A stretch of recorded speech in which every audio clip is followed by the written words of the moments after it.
하나님 말씀 보겠습니다. 하나님 말씀은 구약성경 창세기 22장입니다.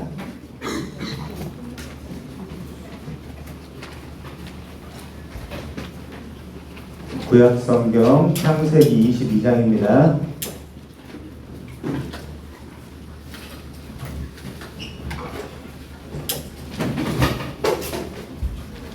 창세기 22장 1절부터 14절까지만 보겠습니다. 우리 오늘은 교독하겠습니다. 제가 먼저 읽고 여러분들이 읽어주시면 되겠습니다. 제가 먼저 읽겠습니다. 그 일 후에 하나님이 아브라함을 시험하시려고 그를 부르시되 아브라함아 하시니 그가 이르되 내가 여기 있나이다.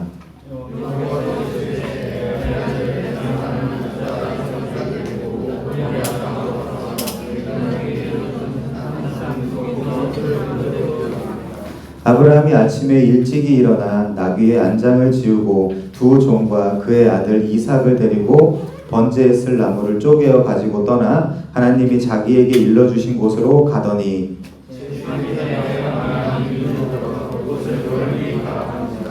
이에 아브라함이 종들에게 이르되 너희는 나귀와 함께 여기서 기다리라. 내가 아이와 함께 저기 가서 예배하고 우리가 너희에게로 돌아오리라 하고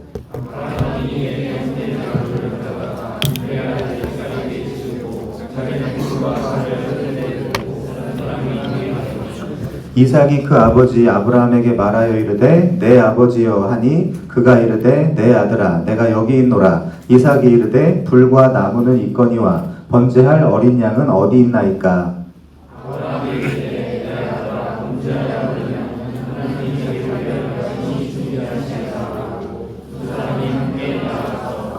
하나님이 그에게 일러주신 곳에 이른지라. 이에 아브라함이 그곳에 제단을 쌓고 나무를 버려놓고 그의 아들 이삭을 결박하여 제단 나무 위에 놓고 여호와의 사자가 하늘에서부터 그를 불러 이르시되 아브라함아 아브라함아 하시는지라. 아브라함이 이르되 내가 여기 있나이다 하매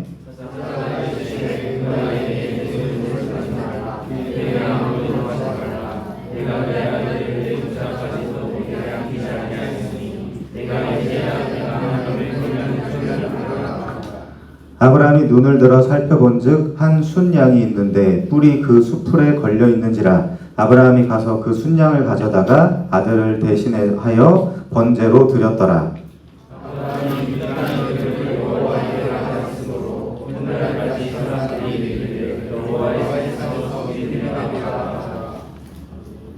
아멘. 오늘 본문은 신앙이 있던 없던 교회를 어느 정도 다녀본 사람들이라면 대부분 다 아는 스토리를 담고 있습니다. 본문에는 인간이 하나님을 향한 가장 숭고하고도 놀라운 신앙의 경지라 여겨지는 내용이 기록되어 있어요. 한 아버지가 자신의 아들을 하나님께 희생제사로 드리는 사건을 담고 있습니다.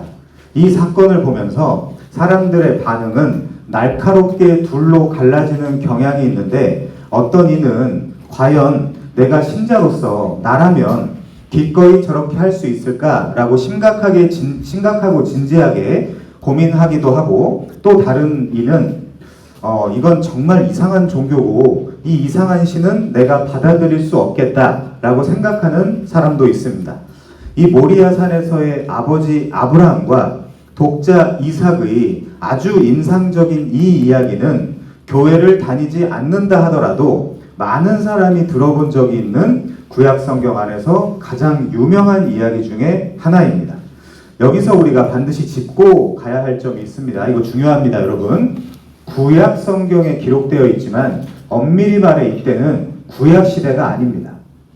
구약 시대라는 것은 정확하게는 아브라함과 그의 아들 이삭, 그리고 그 이삭의 아들 야곱이 있죠. 그 야곱이 훗날 4명의 아내를 통하여 낳은 12아들이 후에 12지파가 되고 그들이 애굽에 들어갔다가 출애굽을 하는 과정에서 시내산에서 언약을 맺는데 그 언약을 바로 우리 관점에서 구약이라고 부르는 거거든요. 그러니까 엄밀한 의미에서 이 시대는 구약 시대가 아닙니다. 그렇기 때문에 아브라함 시대, 즉 족장 시대는 사실상 시내산에서 맺은 시내산 언약, 구약과는 아무런 상관이 없어요. 이것을 놓치지 말아야 할 매우 중요한 사실입니다. 이것은 자, 구약이라는 것은 출애굽기 19장 5절 6절에 보면 우리 첫 특강에서 배운 내용이죠.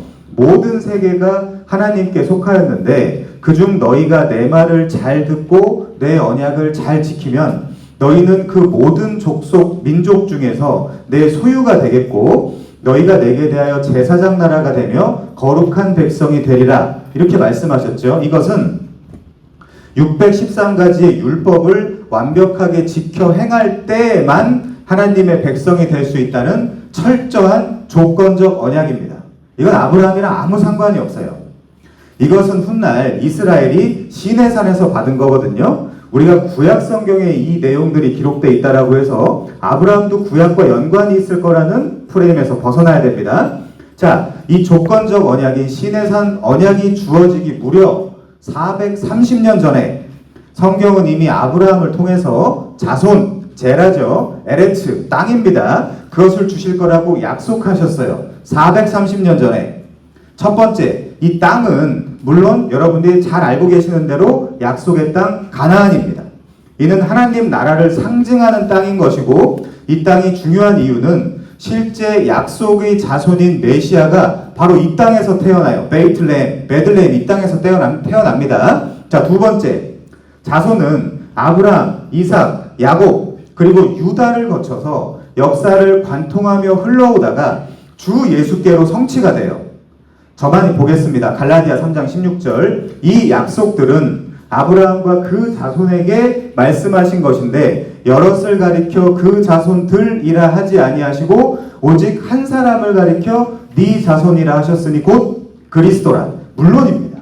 하나님께서 아브라함과 이삭과 야곱에게 약속, 언약하신 자손은 다른 누군가나 어떤 집단이 아니라 한 분 자손, 예수 그리스도예요. 예수 그리스도. 놀랍게도 바울은 하나님께서 약속들을 주셨는데 그 약속들은 아브라함과 그 자손, 즉 주 예수 그리스도와 맺으셨다라는 논리가 성립되게 되는 것입니다. 그러니까 표면적으로는 아브라함이나 그의 자손 이삭이나 야곱과도 언약을 맺으셨지만 표면적으로는 사실 하나님께서 처음 아브라함에게 주신 언약은 사실상 아브라함을 통하여 주 예수 그리스도와 언약을 맺었다는 것입니다. 베드로전서 1장 20절에 보면 그는 창세전부터 알려지셨다. KJV, 킹제임스 성경 흠정역에 보면 확정하셨다 그래요. 창세전에 예수를 확정하셨다 그렇게 이야기합니다. 그걸 에베소서 1장에서 창세전 구원 언약이라 그러는 거예요. 자, 우리 함께 한번 볼까요? 갈라디아서 3장 17절입니다. 갈라디아서 3장 17절입니다.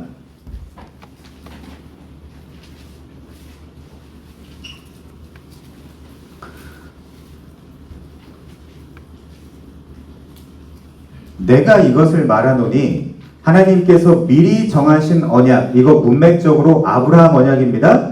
미리 정하신 언약을 430년 후에 생긴 율법, 요게 시내산 언약 구약이에요. 그 율법이 폐기하지 못하고 그 약속, 아브라함의 약속을 율법이 헛되이 하게 하지 못하리라. 만일 그 유업이 율법에서 난 것이면 약속에서 난 것이 아니니라.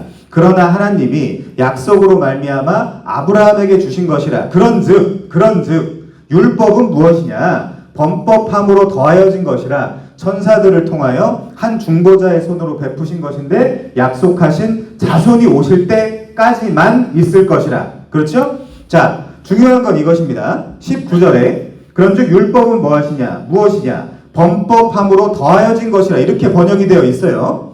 학자들은 치열한 논의 끝에 범법을 함으로, 즉 함으로 여기 쓰인 카린이라는 전치사를 때문에로 번역을 할 것이냐, 율법 때문에로 번역을 할 것이냐, 아니 범죄 때문에로 번역을 할 것이냐, 아니면 범죄를 위하여로 번역을 할 것이냐 가지고 논쟁을 했고 그 논쟁은 지금까지도 계속되고 있어요. 여기 쓰인 카린이라는 전치사는 위하여라고 번역을 해야 맞습니다. 그렇게 다시 읽어보면요. 19절을 그런즉 율법은 무엇이냐? 범법, 카린, 위하여. 그러면 범법을 위하여 더하여진 것이다라는 논리가 성립돼요. 처음 들어보는 얘기죠. 자, 그렇다면 율법을 주신 목적은 범법을 위하여예요. 놀랍게도 범법을 위하여, 즉 인류의 범법함이, 인류의 범죄가 더 드러나고 더 죄가 확연하게 나타나게 하기 위해서 율법을 줬다는 거예요.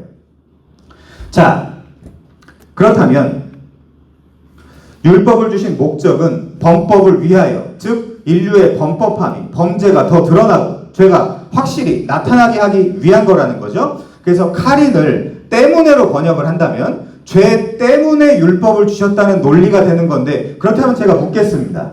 율법이 죄를 하나라도 처리할 수 있습니까? 없어요. 어제 말씀드렸죠. letter kills, 글자, 율법은 죽이는 것이요, spirit gives life, 영이 살리는 거라고요. 기독교는 영이 살리는 거예요. 우린 유대교인이 아니에요. 우린 율법을 따라가는 사람들이 아니고 영을 따라가는 사람들이에요. 성령을. 그게 새 언약의 핵심입니다.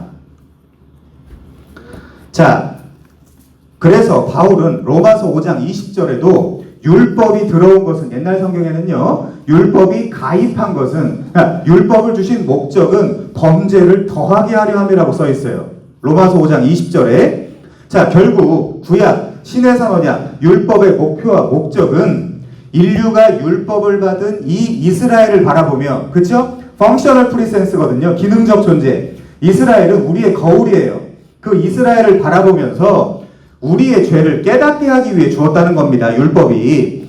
그래서 그리스도께서 오셨고 그 율법의 요구, 그 모든 것을 완성하셨는데, 그게 테텔레스타이, 내가 다 이루었다거든요. 내가 완성하였다. 그런데 아직도 우리가 율법이나 말하고 있다는 것은 신약을 버리고 구약으로 돌아가자라는 논리가 성립되게 됩니다. 신약은 글자로 써주는 법이 아니라 내 마음판에 새겨주시는 영원한 하나님의 법이거든요.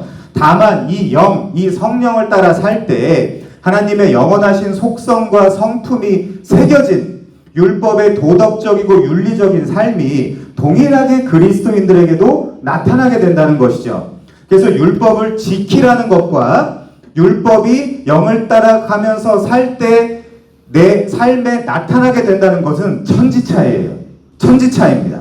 이것이 바로 유대교냐 기독교냐의 차이예요. 따라서 바울은 갈라디아서 3장 19절 율법은 약속하신 자손이 오시기까지만 있을 것이라고 분명히 못 박는 거예요. 여러분, 약속하신 자손이 누굽니까? 그분이 우리 주 예수 그리스도입니다.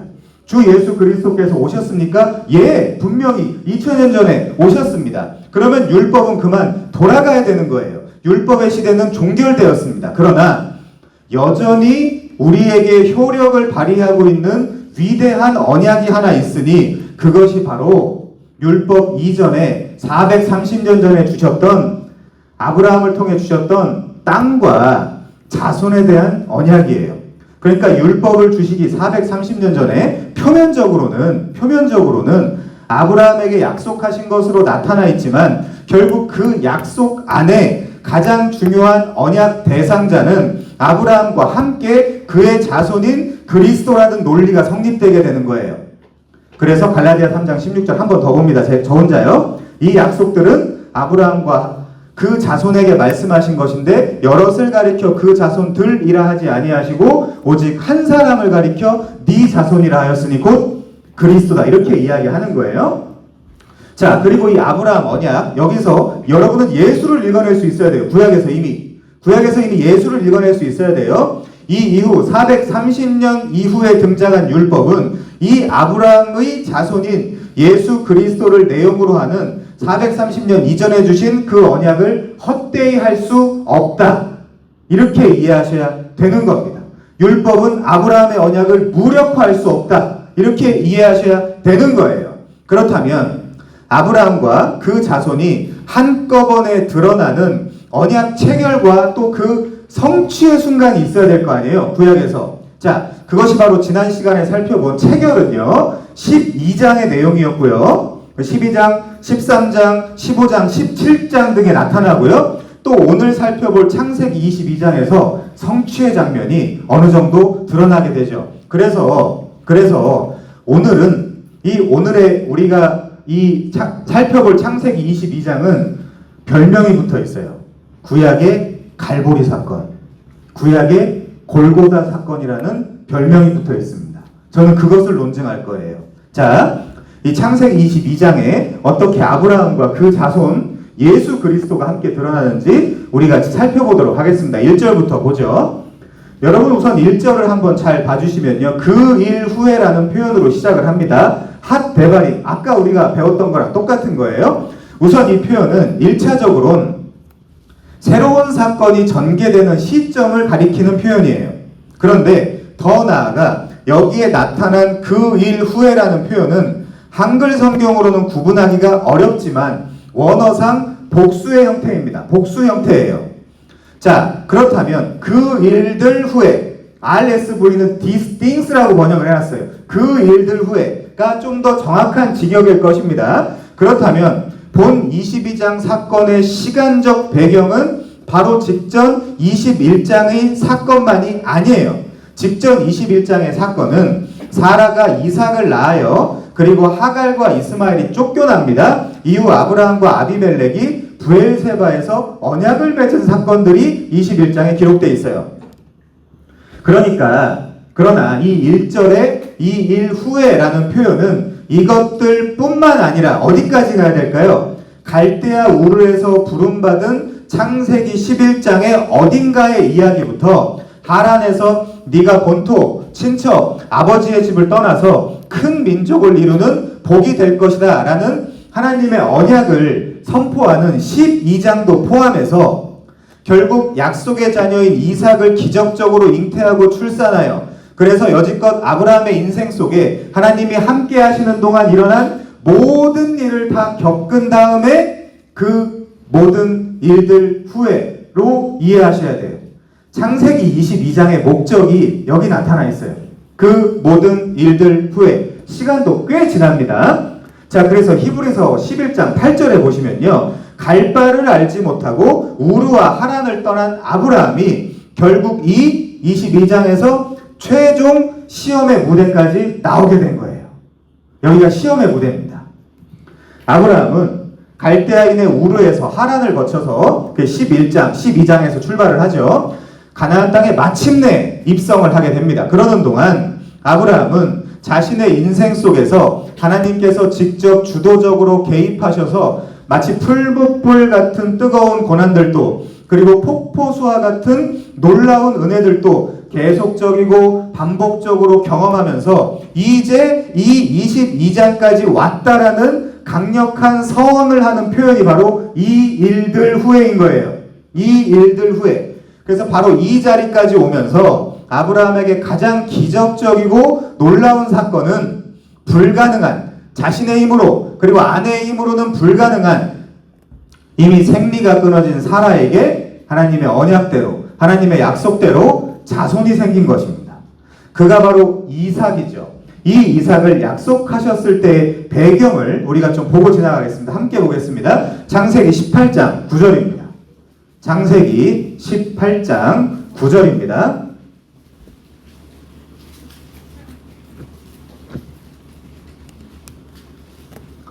그들이 아브라함에게 이르되 내 아내 사라가 어디 있느냐? 대답하되 장막에 있나이다. 그가 이르시되 내년 이맘때 내가 반드시 내게로 돌아오리니 네 아내 사라에게 아들이 있으리라 하시니 사라가 그 뒤 장막 문에서 들었더라. 아브라함과 사라는 나이가 많아 늙었고 사라에게는 여성의 생리가 끊어진지라. 사라가 속으로 웃고 이르되 내가 노쇠하였고 내 주인도 늙었으니 내게 무슨 즐거움이 있으리요? 여호와께서 아브라함에게 이르시되 사라가 왜 웃으며 이르기를 내가 늙었거늘 어떻게 아들을 낳으리요 하느냐? 여호와께 능하지 못한 일이 있겠느냐? 기한이 이를 때에 내가 내게로 돌아오리니 사라에게 아들이 있으리라. 사라가 두려워서 부인하여 이르되 내가 웃지 아니하였나이다. 이르시되 아니라 네가 웃었느니라. 하나님께서 아브라함과 사라에게 찾아오셔서 내년 이맘때에 내가 반드시 내게로 돌아오리니 네 아내 사라에게 아들이 있으리라 라고 말씀을 하셨어요. 이때는 아브라함의 나이가 무려 99세일 때입니다. 그러면 10살 차이니까 사라는 89세예요. 89세. 12장에서 애굽왕 바로 앞에 사라가 설 때에 그녀의 나이가 65세였습니다. 성경은 창세기 12장 14절에 보시면 65세의 사라가 심히 아름다웠다라고 말하고 있어요. 아마 황신의 선생님쯤 된 모양이에요. 여러분들은 잘 모르시겠지만, 그러나 이제 그 아름다움도 마치 촛불 아래의 밀랍처럼 다 사그라져가고 이제 생리도 끊기게 되었습니다. 그러다가 이제 89세의 할머니예요. 마찬가지로 99세가 된 아브라함에게도 성경은 나이가 많아 늙었다라고 표현을 하고 있거든요. 자, 여러분 잘 들으세요. 여기서 이런 표현들은, 지금 성경의 이런 표현들은 결국 남편인 아브라함도 더 이상 생물학적으로 남편의 역할을 하기 틀렸다는 말이고, 더불어 아내인 사라도 아브라함과 함께 배란, 수정, 착상 이런 것들이 불가능한 상태라는 것을 말해주고 있는 거예요. 그런데 이런 표현들은 잘 들으세요.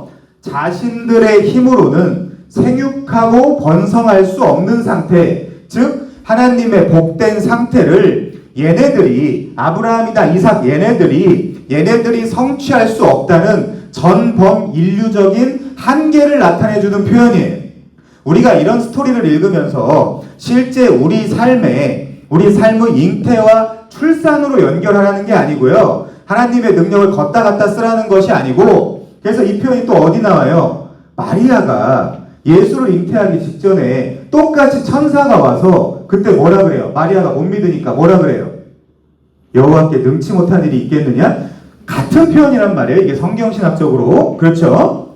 자, 그래서 이것을 하나님만이 하셔야 한다라는 이야기이고, 그것을 하나님의 약속, 하나님의 씨를 통해서 이루겠다라는 이야기예요.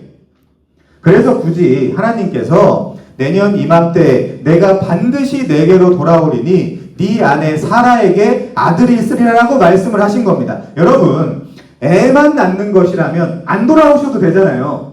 하나님이 굳이 여기 안 돌아오셔도 되잖아요. 둘이 가능했다면 하나님이 찾아오실 필요도 없습니다. 그러나 하나님은 안 되는 것을 내가 직접 되게 하시겠다라는 것입니다. 그러니까 못 낳는 애를 낳게 해주겠다라는 이야기가 아니라, 너 아브라함과 네 아내 사라를 통해 이 세상을 내가 구원하고 다시금 내가 생육하고 번성하는 내 나라, 하나님 나라를 직접 스스로 당신께서 만드시겠다라는 선포인 거예요. 그런 이유로, 오직 그 이유로 갈대아, 바벨론에서 아브라함을 끄집어냈다니까요. 자, 그 너희들로는 불가능한 것을 내가 하겠다라는 거예요. 그것도 언제요? 모에드. 하나님이 정하신 때에 확실하게 일어날 것이라는 것이죠. 그게 백세예요. 인간의 소망과 능력과 가지고 있는 모든 조건이나 환경이 다 끊어진 상태.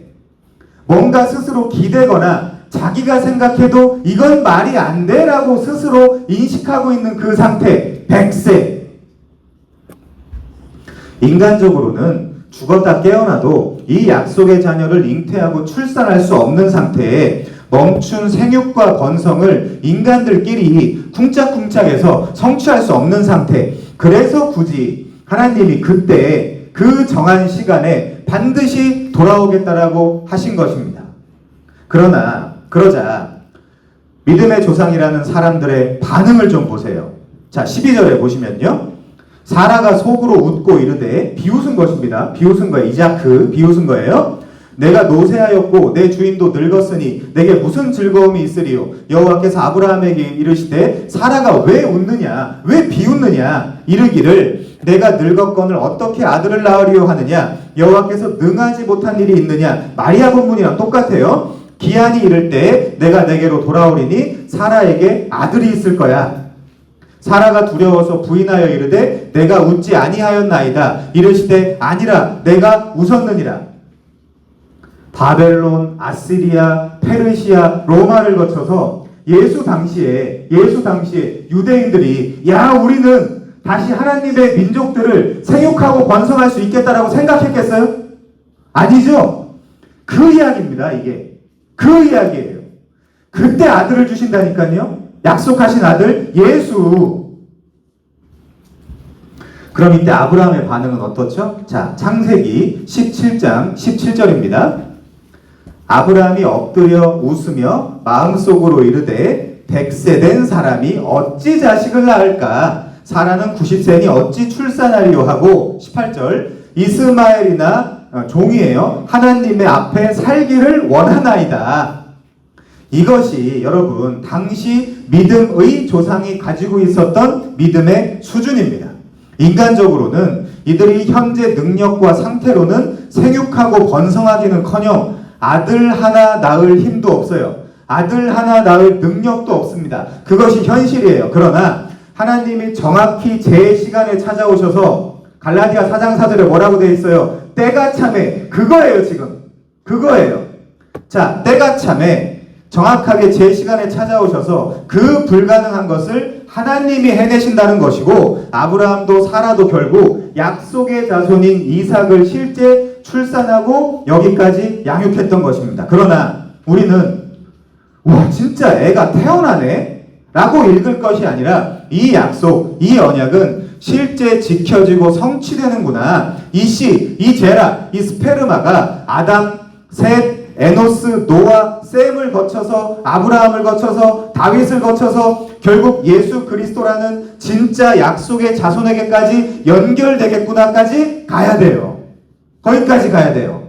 그러니까 오늘 본문의 1절, 즉 이 일들 후에는 자손과 땅의 언약을 받고 횃불 언약을 통해 하나님이 홀로 이 언약을 성취하실 것이라는 그 언약 퍼포먼스에 참여했으며, 그렇죠? 횃불 언약, 재물을 자르고 쪼개는 그게 메리트, 카라트 언약이라 그랬잖아요. 훗날 그리고 남성 성기의 끝부분을 좀 쪼개고 자르는 할례식도 거행했으며 그게 메리트 카라트예요.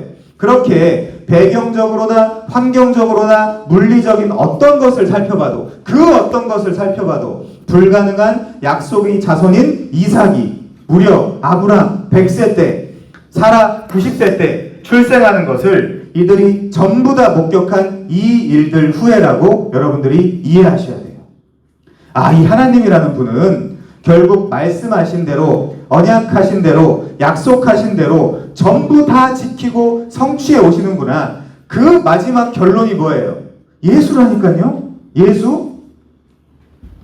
자, 그러면 이 일들 후에 하나님이 아브라함을 시험하려고 부르셨습니다. 본문으로 가보죠. 그런데 여기 하나님, 엘로힘 앞에도 정관사 하가 붙어 있어요. 그러면 그 하나님이에요. 그 하나님. 자, 그러면 우리는 이 일들 후에 그 하나님이 아브라함을 시험하려고 부르셨다라고 이해를 해야 됩니다. 그냥 하나님이 아니라 그 하나님이, 그 하나님이라는 표현은 왜 중요한 것입니까? 이것은 아브라함을 갈대아인의 우르라는 땅에서 말씀으로 불러내시고 하란에서 지체할 때 또 말씀하셨으며 그에게 계속 땅 그리고 자손에 대한 약속을 주시고 또 그의 삶에서 반복적으로 일어나는 여러 삶의 위기와 실패 가운데서 일으켜주시고 또 계속해서 언약을 갱신해 주신 바로 그 하나님이 너를 지금 불렀다는 거예요. 그 하나님이. 그라는 그 단순한 표현이지만 그라는 정관사가 붙어서 우리에게 좀 설명해 주고 싶은 것은 여기까지 함께 하신 그 하나님, 말하자면 야곱의 에베네셀이죠. 말하자면 사실상 그 하나님이 지금부터 1절 이후부터 일어날 그 사건에도 함께 하겠다라는 뜻이에요. 자, 그런 그 하나님이 아브라함을 부르셨습니다. 그러자 아브라함이 뭐라 그래요? 내가 여기 있나이다라 그래요. 공동 번역은요, 이런 일들이 있은 뒤에, 잘 번역했죠? 복수 형태로 이런 일들이 있은 뒤에 하나님께서 아브라함을 시험해 보시려고 아브라함아 하고 부르셨다. 어서 말씀하십시오. 이렇게 번역을 했어요. 내가 여기 있나이다. 힘내니 나를 보소서. 이 반응은 죄를 범한 첫 조상 아담이 하나님을 피해 숨어서 네가 어디 있느냐 라는 하나님의 질문에 내가 동산에서 하나님의 소리를 듣고 내가 벗었으므로 두려워하여 숨었나이다 라고 하는 그 반응과 사뭇 다른 것이었습니다. 이 아담 때문에 올바른 방향으로의 생육과 번성이 중단되었잖아요. 노아 때에도 결국 노아의 술 취하고 실수하는 사건, 그때 함 때문에 올바른 방향의 생육과 번성이 중단되었잖아요. 자, 그냥 사람 숫자만 기하급수적으로 늘어나는 거예요. 인류를 보니까 하나님이 인류를 보시니까 그냥 사람 숫자만 늘어나는 거예요. 그러나 하나님은 바로 그 자리에서 이 아브라함이라는 한 사람을 선택하시고 부르심으로 다시 한번 진짜 생육하고 번성하는 신정국가, 즉 자신의 나라, 하나님 나라를 만드시기로 작정한 것이죠. 그것이 구약에서는 이스라엘이고 신약에서는 교회입니다. 그게 교회예요. 에클레시아, 에크 밖으로, 칼레오 부르다, 밖으로 이름을 부르다. 그래서 교회는 들락날락 하는 게 아니고요. 교회는 다니는 게 아니고요. 내가 교회예요. 교회는 되는 거지 다니는 게가 아니에요. 갈라디아서 6장 15절에 보면요. 할례나 무할례나 아무것도 아니로되 율법 지킴이나 율법 안 지킴이 아무것도 아니로되 오직 새로 지으심을 받는 것만이 중요하니라. 무릇 이 규례를 행하는 자에게와 하나님의 이스라엘, 이게 교회거든요. 새로 나타난 교회, 하나님의 이스라엘에게 평강과 긍휼이 있을지어다. 새로 지으심을 받는 것, 고린도후서 5장 17절이 기억나죠? 자, 그것이 새 이스라엘, 하나님의 이스라엘, 바로 교회를 말하는 거예요. 자, 그래서 1절을 다시 보시면요. 그 일들 후에 하나님이 아브라함을 시험하시려고 그를 부르시되 아브라함아 하시니 그가 이르되 내가 여기 있나이다. 우리는 여기 내가 여기 있나이다 라는 아브라함의 반응을 보면서 야, 참 많이 왔다. 그가 하나님께서 주시는 은혜와 또 고난의 반복되는 경험 속에서 참 많이 왔다. 고생했다. 대단하다 라는 생각을 하게 됩니다.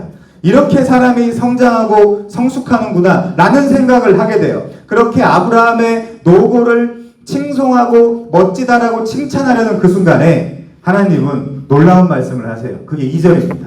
2절 보겠습니다. 여호와께서 이르시되 네 아들 네 사랑하는 독자 이삭을 데리고 모리아 땅으로 가서 내가 내게 일러준 한 산 거기서 그를 번제로 드려라.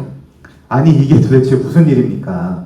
아브라함은 내가 여기 있나이다 말씀하옵소서. 어떤 면에서 아브라함은 그동안 많은 자신감이 생겼는지 모릅니다. 왜요? 그동안 하나님은 이런 분이시구나. 이렇게 이런 방식으로 인도하시는구나. 하나님이 불가능한 것도 해내시는구나. 하나님의 언약이라는 것이 때로는 수월경화, 물에 비친 달이나 꽃처럼 수월경화처럼 뭔가 붙잡을 수 없을 것만 같았는데 이게 되기는 되는구나. 100세에 자식을 낳을 수도 있구나. 이거지. 그래 이거야. 됐다. 점점 자신감이 생기는걸? 이거구나. 그동안 많은 신앙적 경험을 해온 아브라함이었습니다. 그런데 청천벽력, 대경소괴도 아니고 하나님이 갑자기 그 시점에서 네 아들, 네 사랑하는 독자 이삭을 모리아 산으로 데려가서 번제를 드리라 그러는 거예요. 하나님 입장에서는 여러분 잘 생각해 보세요. 하나님 입장에서는 네 아들, 네 사랑하는 독자, 네 이삭이지만 아브라함 입장에서는 내 아들, 내 사랑하는 독자, 내 이삭이에요. 여러분도 지금 이게 지금 내 것이 아니니까 지금 아브라함의 아들, 아브라함의 독자, 아브라함의 이삭이니까 지금 편안히 앉아서 듣고 계시는 거죠. 사람들은 신앙생활을 하면서 여러 가지 지식도 쌓고 또 교회 안에서 다양한 경험도 합니다. 그러면서 경험치라는 게 쌓여가요. 임원도 하고 찬양팀도 합니다. 헌신된 사람이라는 소리를 들어요. 그러면서 프로그램도 구성하고 진행도 해봅니다. 말하자면 이런 수련회 같은 거예요. 이때가 경험치 2배 이벤트예요.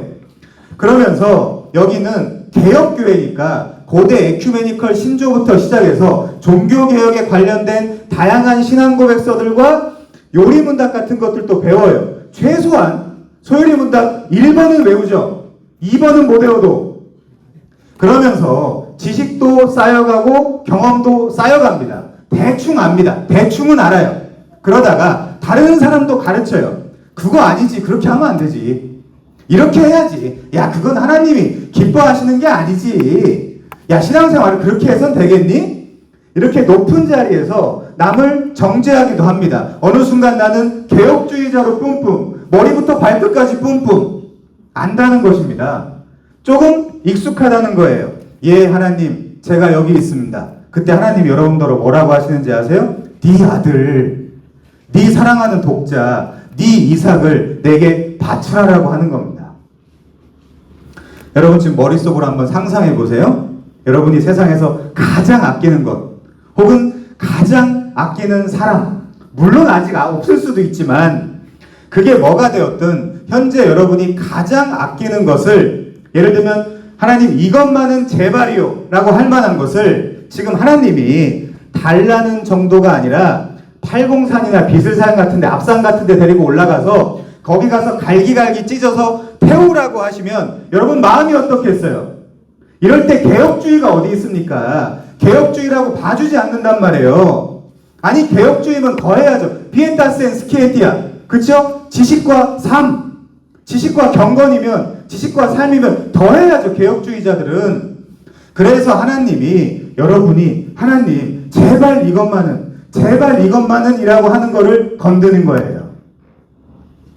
그때 하나님이 너가 제발 이것만은 이라고 하니까 그걸 건드는 거야.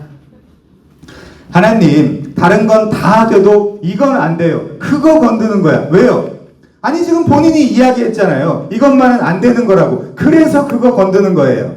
가장 소중한 것이라고 말했을 때 전 하나님이요 라고 생각한 사람이 있다면 건들지 않겠죠. 하나님을 건들겠습니까? 그것보다도 거기가 목표 지점이니까, 그래서 거기가 목표 지점이에요. 그래서 하나님을 칸나 아도나이, 질투하는 하나님, 열심을 부리는 하나님이라고 하는 거예요. 여러분을 지금 질투한다니까요. 하나님이, 대주제이신 하나님이. 그겁니다, 여러분. 저는 여러분이 지금 각자 여러분의 수준에서 뭘 상상하셨는지 저는 알 수 없지만 적어도 아브라함은 갈대아 우르를 떠날 당시부터, 그때가 75세였거든요. 아니 그 이전부터 자식이 없었어요. 75세까지 자식이 없었어요. 그 당시 자식이 없는 것은 신의 저주로 여겨진 때였습니다. 물론 86세에 낳은 이스마엘이라는 자식이 있긴 있지만 이스마엘은 아브라함에게는 마음을 너무나 저리게 하는 아픈 손가락 같은 존재였어요. 아내와 함께 하나님의 언약을 믿지 못해 여종 하갈에게로 억지로 들어가 불신앙적 마음과 그릇된 방식으로 태어난 약속과는 아무 상관없는 자녀였습니다. 결국 그래도 자식인데, 그리고 아내인데 결국엔 집에서 쫓겨내잖아요. 전에 사람들이 높은 아버지라고 자신을 부르다가 이제 열방의 아버지, 열국의 아버지라고 부릅니다. 딸랑 자식 하나 있는 나에게, 그것도 잘못된 방식으로 낳은 자식, 사람들이 온 세상의 아버지라고, 온 세상의 아버지, 모든 세상의 아버지라고 부르면 자식 딸랑 있는 사람이 기분이 어떻겠습니까? 그러다가 무려 기적적으로, 그것도 뭘 어떻게 계산해봐도 놀라운 하나님의 은혜와 은총만으로 100세의 이삭이라는 약속의 자녀를 출산하였어요. 죄송합니다 여러분, 미안합니다 여러분. 여러분이 아까 어떤 것을 상상하셨는지 모르지만 아마도 여러분이 상상한 그 대상, 그 존재보다 아브라함이 이 이삭을 향해 그동안 갈구했고 애탔고 밤새 고민했고 기도했고 그 때문에 실수도 했고 간절히 원했고 바랬고 원했던 그것과는 비교도 안 될 가능성이 높습니다. 더구나 여러분이 상상한 것과 지금 아브라함이 이삭을 바라보는 가장 큰 차이점은, 여러분이 상상한 것은, 아까 여러분이 생각한 것은 하나님의 약속이 아닐 가능성이 100%고 하나님은 그런 거 약속 안 해요. 그것이 100%고 아브라함은 하나님이 약속하신 것이 100%예요. 하나님은 쫓아다니면서 끊임없이 약속하셨어요. 네 후손을 주겠다고. 그런 그를 하나님은 지금 모리아 산에 가서 그를 번제로 드리라는 거예요. 우리야 뒷 내용을 알고 있으니까 지금 이 시점에서도 별 충격이 없지만 적어도 지금은 우리 전적으로 아브라함의 입장에서 한번 생각을 해봅시다. 자, 지금 하나님은 아브라함에게 가장 심리적으로 약한 그리고 아주 치명적인 말씀을 하고 계신 거예요. 어쩌면 아브라함이 하나님의 성품에 대해서도 심각하게 오해할 정도로요. 아니 이 하나님이라는 분이 내가 강 저편 메소포타미아 갈대아 우르에서 신겼던 신들과 도대체 뭐가 다른가 라고 생각했을 것입니다. 내가 인생을 바쳐 믿고 따라온 이분도 결국에는 고작 인신제사를 원하는 신이란 말인가? 여러분 실제 당시 메소포타미아에서는 광범위하게 자기 복 받으려고 자식을 신들에게 바치는 문화가 보통이었거든요. 물론 그 문화적 배경에서 자라 그 사실을 누구보다 잘 알고 있는 아브라함에게 다름 아닌 하나님이 아들을 바치라는 시험을 하고 있는 것이죠. 여러분도 학교에서 시험을 보시죠? 시험 어때요? 끔찍한가요? 그런데 이 시험의 진짜 목적이 뭘까요? 사실 시험이라는 것의 진짜 목적은 여러분을 괴롭히려고 하는 것이 아니라 여러분이 이 인생을 살면서 꼭 필요한 것이 학습인데, 러닝인데 그 학습을 해나감에 있어 시험을 보면서 스스로 내가 이 부분이 아직 좀 부족하구나, 내가 이거를 채워야 되는구나, 그거를 깨닫게 하기 위해 치르는 걸 시험이라 그러거든요. 여러분을 사실은 괴롭게 하려고 시험 보는 게 아니에요. 물론 성적표가 나와서 괴롭겠죠. 근데 어쨌든 나의 연약하고 부족한 부분을 확인해서 그걸 채우라고 시험을 보는 거예요. 그런데 하나님, 내가 여기 있나이다 말씀하옵소서. 아브라함은 이제 스스로 조금 됐다고 생각을 했습니다. 말씀만 하라는 거예요. 본문에 나오는 이 시험이라는 단어는 니사입니다. 니사. 이 단어의 주도권이 사람이나 마귀에게 있을 때는 다 부정적으로 쓰여요. 근데 하나님이 사람을 시험할 때 했다 이럴 때는 다 긍정적으로 쓰입니다. 자, 마귀가 사람을 시험할 때는 영어 성경도 굳이 이걸 구분하는데 템테이션이라고 번역을 해요. 템테이션이 뭐죠? 유혹한다는 뜻이죠. 유혹해서 망하게 한다는 뜻이고, 하나님이 사람을 시험할 때는 결론적으로는 이것입니다. 현재 너의 부족한 부분을 드러내고 나타내어 내가 채워주겠다는 거예요. 그래서 하나님의 시험에도 때로 마침내라는 단어가 함께 붙어요. 유지경성, 마침내, 목적지까지 데리고 간다는 뜻이라고 그랬잖아요. 예를 들면 찾아보진 않겠습니다. 신명기 8장 2절부터 3절, 신명기 8장 11절부터 16절 그 마지막에 보면 이렇게 나와 있어요. 네 조상들도 알지 못하던 만나를 광야에서 내게 먹이셨나니 이는 다 너를 낮추시며 너를 시험하사 마침내 내게 복을 주려 하심이었느라. 이렇게 나와 있거든요. 시험의 목적이, 하나님이 시험하시는 목적이. 그러니까 여기도 마침내 복을 주기 위해서 시험한다라고 하니까 우리는 요 시험에, 하나님이 인간에게 하시는 이 시험의 목적을 좀 달리 생각하게 되죠. 예를 들어 마태복음 6장 13절에 보면 우리를 시험에 빠지지 않게 해달라는 말이 나오거든요. 주께서 가르쳐주신 기도의 그 표현이 나와요. 이것이야말로 망하고 죽이는 사단이 하는 그 유혹, 그 시험에 빠지지 않게 보호해달라는 의미입니다. 거긴 템테이션이에요. 그런데 오늘의 이 시험은 예를 들면 테스트, 트라이얼, 프로브라고 기록이 되어 있어요. 여러분, 테스트는 말 그대로 시험입니다. 여러분도 하고 계신 것처럼요. 시험을 봐서 부족한 부분을 알게 되고 그 부분을 더 채우게 하는 것이죠. 1등 안 해도 돼요. 시험 치면서 여러분이 성실하게 그 부족한 부분을 채우면 됩니다. 물론 여러분의 어머니와 제 생각은 다르겠죠. 자, 그리고 잘 쳤으면 합격해서 끝내면 되는 겁니다. 트라이얼은 뭘까요? 이 단어도 어떤 최종 결정을 내리기 전에 보는 시험이에요. 또 상품을 팔기 전에 임상실험, 클리닉 트라이얼, 그쵸? 클리니컬 트라이얼. 임상실험도 시판하기 전에 먼저 시험을 해보는 거예요. 아직 완성도 안 됐는데 내놨다가 사람들이 잘못되면 어떻게 하겠습니까? 그쵸? 그게 트라이얼이에요. 그럼 프로브는 뭐냐? 입증하는 거예요. 증명하는 거예요. 나의 가지고 있는 믿음에 대한 거를 행위로 입증하는 거예요.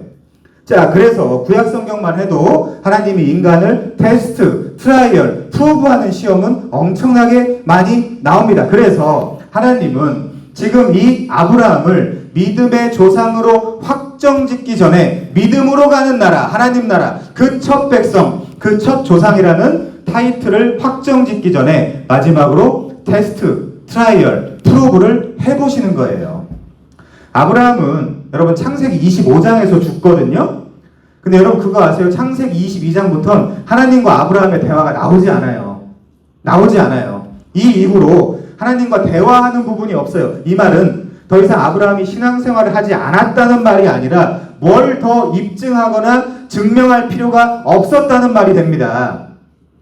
이제부터 아브라함은 마치 우리의 갈라디아서 2장 20절, 그쵸? 이제는 하나님의 아들을 믿는 믿음 안에서 산다 그러잖아요. 그것처럼 그 믿음 안에서 살면 돼요. 아브라함은 그 믿음이라는 것을 확정하기 위해 하나님은 지금 아브라함으로서는 상상도 해본 적 없는, 한 번도 생각해 본 적도 없는, 말하자면 이것만은, 하나님 이것만은이라고 할 만한 것, 네 아들, 네 사랑하는 독자, 네 이삭을 데리고 모리아 땅으로 가서 내가 내게 일러준 한 산, 거기서 그를 번제로 드리라라고 한 것입니다. 아브라함은 누구보다 이삭을 아끼고 사랑했겠죠? 물론 인간적으로도 사랑하는 이스마엘이라는 아들이 있긴 했지만 그는 육신의 자녀였어요. 안타깝게. 그래서 이삭이 그에게는 독자입니다. 하나님은 이 시험의 무대에서 마치 그것을 분명하게 상기시키려는 듯 굳이 네 아들, 네 사랑하는 독자라는 표현을 일부러 쓰세요. 네가 내게 바쳐야 할 아들은 네 아들이야. 네가 사랑하는 독자야. 네 이삭이야. 이처럼 이미 다 알고 있는 사실을 마치 다시 한번 생각하라는 듯 얘기하는 것 같아요. 뼈 때리는 표현이죠. 내가 여기 있나이다 라며 튀어나온 아브라함입니다. 그런데 마른 하늘의 날벼락이죠. 이 아들, 백세에 낳은 아들을 도대체 어떻게 드린단 말인가. 우선 하나님은 아브라함의 마음에 자리하고 있는 뒤틀린 부성애를 온전하게 바로잡고 싶으신 것입니다. 뭐라 그랬어요?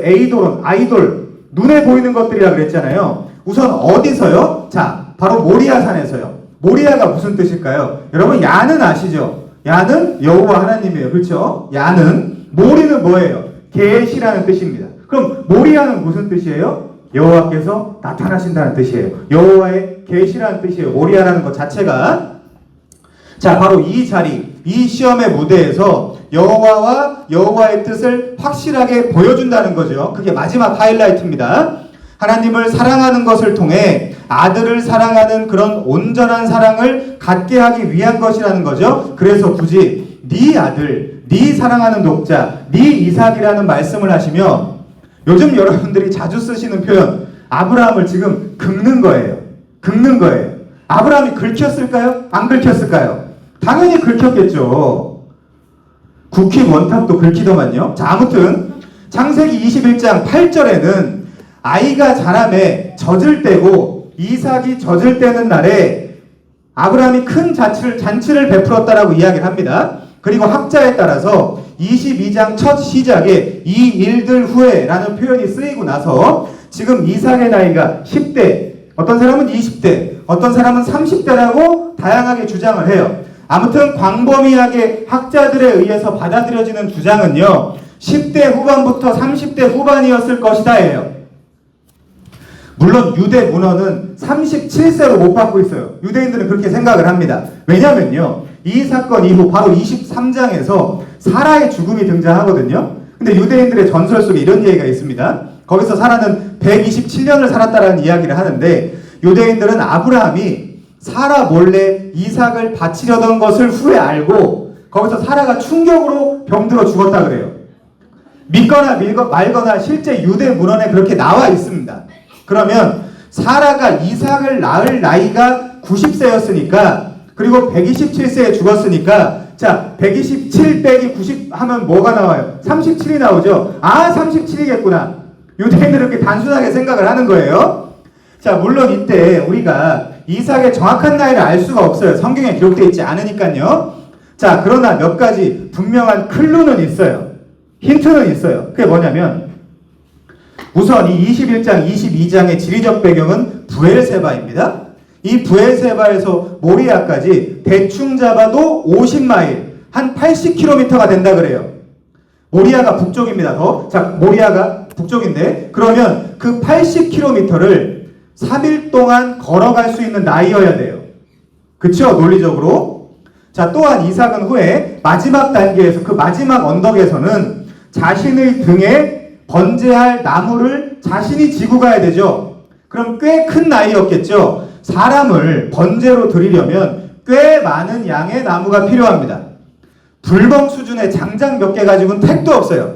게다가 이삭은 이 여정 중에 뭔가 스스로 납득되지 않는 부분에 대해서 아버지께 질문을 할 정도로 정신적으로도 지금 성숙했다라는 거예요. 그럼 대강 나이가 짐작이 되죠. 그래서 17세, 16세, 뭐 37세 요 중간 어딘가 이렇게 짐작을 합니다. 학자들이.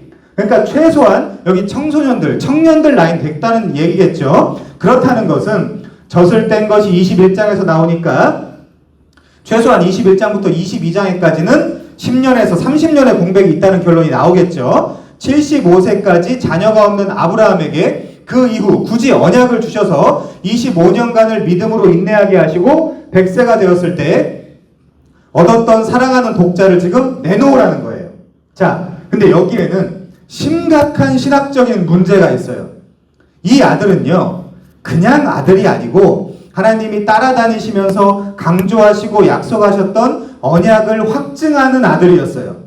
아브라함은 이삭을 볼 때마다 내가 메소포타미아 갈대아인의 우르에 있을 때부터 하나님이 나에게 한 아들을 주셔서 그를 통해 많은 민족의 아버지가 될 것이다 라는 것을 그것이 언약의 증표요 확증이라고 생각을 했습니다. 심지어 이 이삭이라는 이름도 직접 지어주셨어요. 하나님이. 귀한 아들을 달라는 정도가 아닙니다.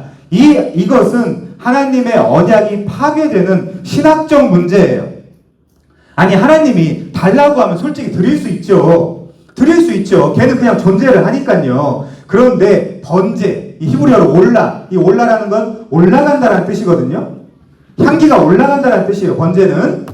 자, 이 번제의 상세 규정은 레위기 1장이나 6장에 가서 아주 자세히 나오지만, 그러나 첫 번제의 제사는 아벨을 거쳐서 노아 당시에도 나오죠. 하나님은 노아의 번제를 받으시고 다시는 물로 세상을 심판하지 않겠다라고 약속을 하셨죠. 그러니까 하나님은 노아의 번제를 받으시고 교의학적 수로로 말하면, 조직시각적 수로로 말하면 프로피티에이션, 하나님의 유화, 즉 죄에 대한 하나님의 진노가 누그러뜨려졌다는 것입니다. 그리고 인류의 입장에서는 엑스피에이션, 내가 가진 죄와 죄의 그 책임이 처리됐다는 거예요. 그렇다면 노아의 번제를 통해 우리가 신약에까지 가서 읽어낼 수 있는 복음은 바로 주 예수 그리스도에 관한 것입니다. 로마서 3장 24절에 보면요, 그리스도 예수 안에 있는 속량, 이게 아포리트로시스, 돈 주고 산다는 거예요. 그러니까 피값을 주고 종의 몸값을 주고 산다는 거예요.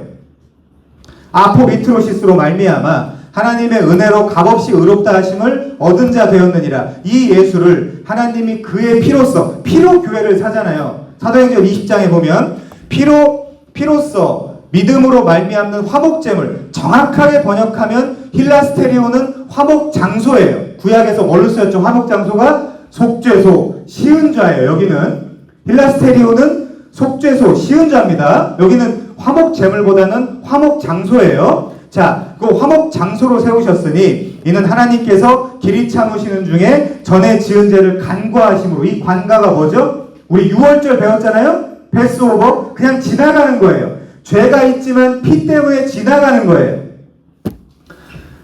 자기의 의로우심을 나타내려 하심이 이렇게 되어 있습니다. 요한일서 2장 1절에 보면 나의 자녀들아 내가 이것을 너희에게 쓰면 너희로 죄를 범하지 않게 하려 함이라. 만일 누가 죄를 범하여도 아버지 앞에서 우리에게 대언자가 있으니 곧 의로우신 예수 그리스도라. 그는 우리 죄를 위한 화목제물. 아까 화목제물이랑 똑같은, 한글로는 화목제물인데 아까는 힐라스테리온, 지금은 힐라스모스예요.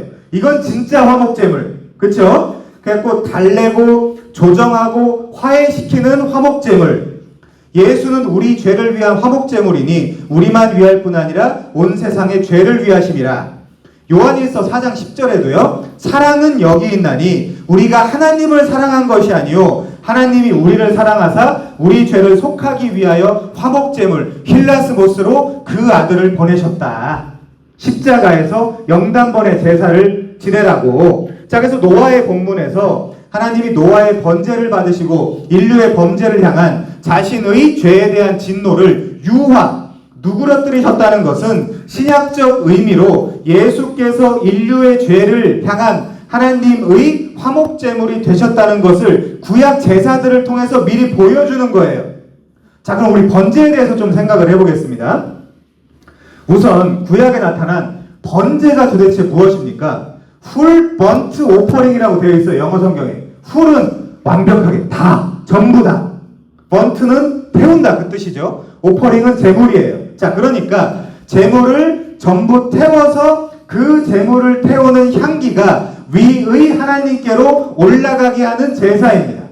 레위기 1장이나 6장에 가서나 자세히 나오지만 이 레위기의 율법적 상세 규정이 정해지기 전의 번제도 율법의 번제와 몇 가지 공통점은 분명히 갖고 있을 거예요. 그렇지 않다면 번제로 드리라고 할 이유가 없겠죠.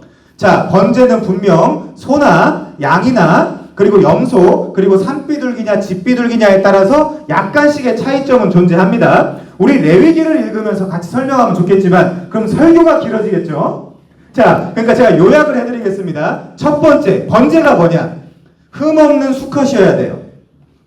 자, 이삭은 하나님이 규정하셨고 하나님의 아들이었기 때문에 합격입니다. 그렇죠? 자, 두 번째, 머리에 안수를 해야 돼요. 이 말은 내가 가진 죄를 이 제물한테 전가시킨다는 의미입니다. 두 번째는 죄의 전가. 그래서 번제는 분명한 속죄, 죄의 용서의 의미를 담고 있어요. 세 번째, 여호와 앞에서 잡아야 돼요. 구약에서 번제를 드리는 땅은 성전으로 인식되었고 그렇다면 아브라함은 지금 하나님 앞에서 아들을 드리는 제사장으로 서 있는 것입니다. 게다가 이곳은 하나님이 정하신 땅이잖아요. 자, 네 번째, 당연히 제물을 죽여야 됩니다. 그렇죠?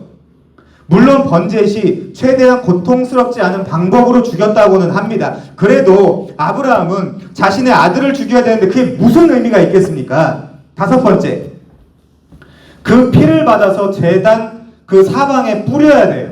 이것이 번제예요. 이런 것을 할 것이 아니라면 다른 방식의 제사를 드리라고 했을 것입니다. 여섯 번째, 번제물의 가죽은 벗겨내야 돼요.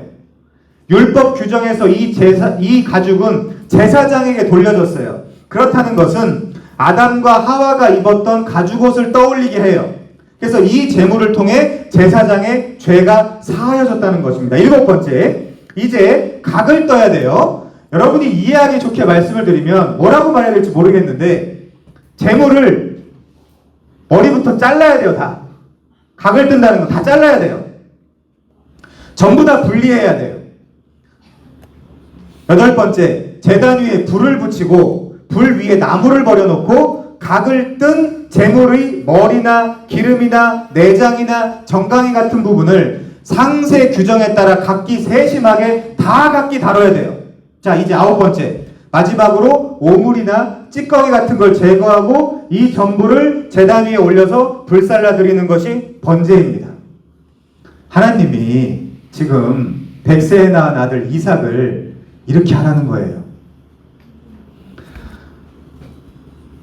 빨리 죽여서 빨리 태울 거면 굳이 번제를 하라고 하지 않았겠죠? 그런데 하나님은 지금 아브라함에게 백세에 낳은 눈에 넣어도 아프지 않은 아들인 이삭을 이 방식대로 드려서 그 제물의 향기가 위로 올라오게 하라는 것입니다. 혹자는 아브라함이 믿음의 조상이었기 때문에 네, 알겠습니다. 즉각 시행하겠습니다. 아침에 일찍 일어나 출발, 고고싱 이라고 하지만 말도 안 되는 이야기입니다. 분명 본문 2절과 3절 사이에는 의도적 침묵이 존재해요. 상상하기에 따라서 2절과 3절 사이에 정말 아무 일이 없었다라고 상상할 수도 있습니다. 그러나 무슨 엄청난 일들이 있었다고도 상상할 수 있는 거예요. 아브라함은 백세에 태어난 이삭을 볼 때마다 예를 들어 이 이삭이 밥을 먹을 때, 문을 열고 들어올 때, 날 아버지라고 반갑게 인사할 때, 잘 때, 심지어 9.5등급이라는 성적을 받아올 때에도 그냥 그를 볼 때마다 자기 존재의 의미를 다시 한번 깨닫고 되새기게 하는 세상에서 가장 사랑하는 아들이에요. 그런 아들을 하나님이 지금 번제로 드리라는 거예요. 불에 태워서 드리라는 겁니다. 인신제사를 드리라는 거예요. 이런 의미의 아들을 하나님이 번제로 드리라 말씀하시는 것은 아브라함의 모든 것을 송두리째 빼앗아가는 표현이라고도 말할 수 있습니다.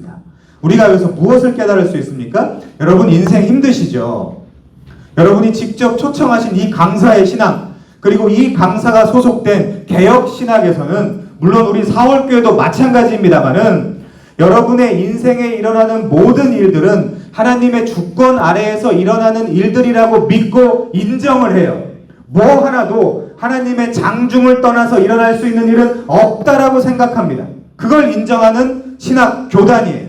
여러분이 몸이 아프고 학교에서 어쩌다 어려움을 당하고 심지어 가장 사랑하는 사람들이 떠나가는 그런 일들의 이면에는 하나님의 역사와 그분의 섭리가 배어 있다라고 믿는 것이 곧 개혁신학입니다. 가만히 앉아서 달달달 개혁신학자들의 책을 읽고 그것에다가 줄을 긋고 외우고 상기하는 신학이 아니고요. 전체 삶의 모든 부분과 모든 순간을 하나님과 연결짓지 않고는 아무런 의미가 없다라고 주장하는 신학이 개혁신학이에요. 그러면 여러분의 삶에 이런 고난의 과정이 왜 일어나겠습니까? 왜 도대체 인간의 지식과 이해의 범주로는 도무지 납득될 수 없는 이런 일들이 일어나겠냐는 말이죠. 왜? 하나님이 왜 나에게 이런 고통을 허락하십니까? 라는 일들이 왜 일어나겠습니까? 이런 질문조차 아직 안 해봤다면 신자일 수 없습니다. 왜 그렇죠? 하나님은 그거 안 통하고 부르시는 적이 없어요. 신약 성경에서 예수 그리스도의 재림만큼 강력하게 약속되어 있는 부분이 신자의 고난입니다. 성도의 고난이에요. 왜요? 이 고난을 통해 진짜 아버지를 찾게 되고 만나게 되라는 것입니다. 우리 인생의 진정한 의미는 하나님이라도 끌어들여 내가 추구하는 가치, 그 가치 있는 삶, 내가 바라는 안락한 삶을 어떻게든 이 세상에서 억지로라도 취하라는 것이 아니라 길흉화복, 내가 걸어가는 이 인생의 길, 이 하나님이 부르신 길을 걸어가며 만나는 모든 사건과 환경, 경험을 통해 다른 어떤 것도 아닌 하나님이라는 목적지,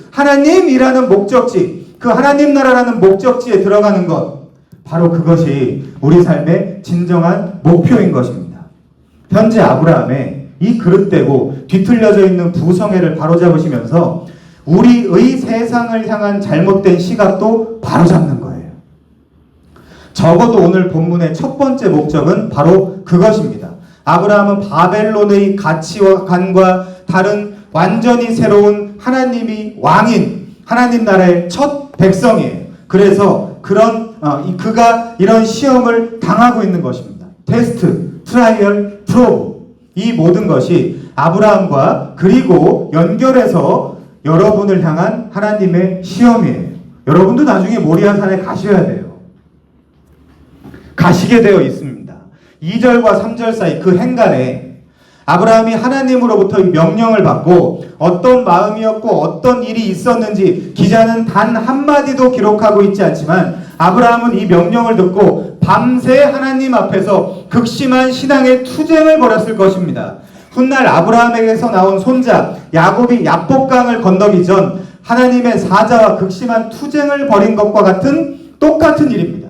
성경의 인물이라고 기계적으로 순종하는 게 아니에요. 나아가 아브라함이 이날 밤의 그 신앙적 투쟁함은 마치 훗날 겟세마네 동산에서 예수께서 땀이 피가 되도록 아버지와 씨름하신 것과 필적할 만한 고통스러운 씨름이었을 것입니다.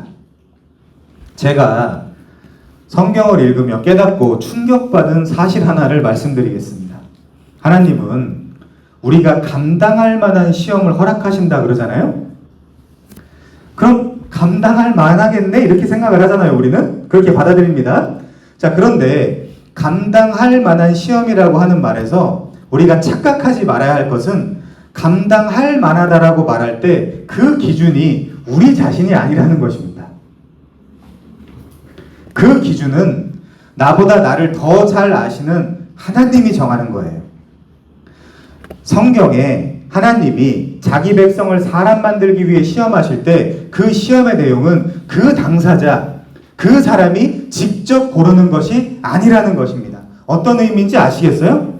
여러분 중에 하나님이 아브라함에게 이삭을 드리려니까 오케이, 드디어 때가 왔구나. 오늘은 좀 일찍 자고 좋은 컨디션을 유지해서 내일 아침 일찍 일어나서 출발해야 되겠다.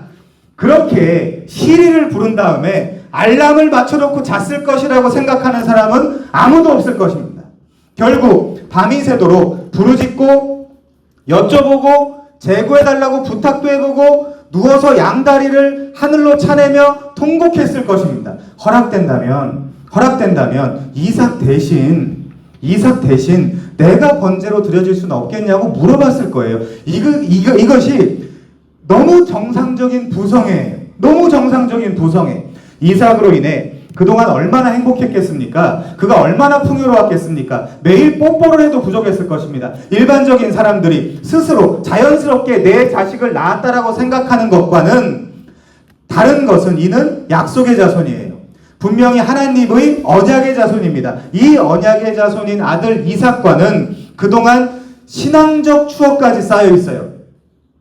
이삭아, 너는 하나님이 주신 자녀란다. 이 말을 얼마나 많이 했겠습니까?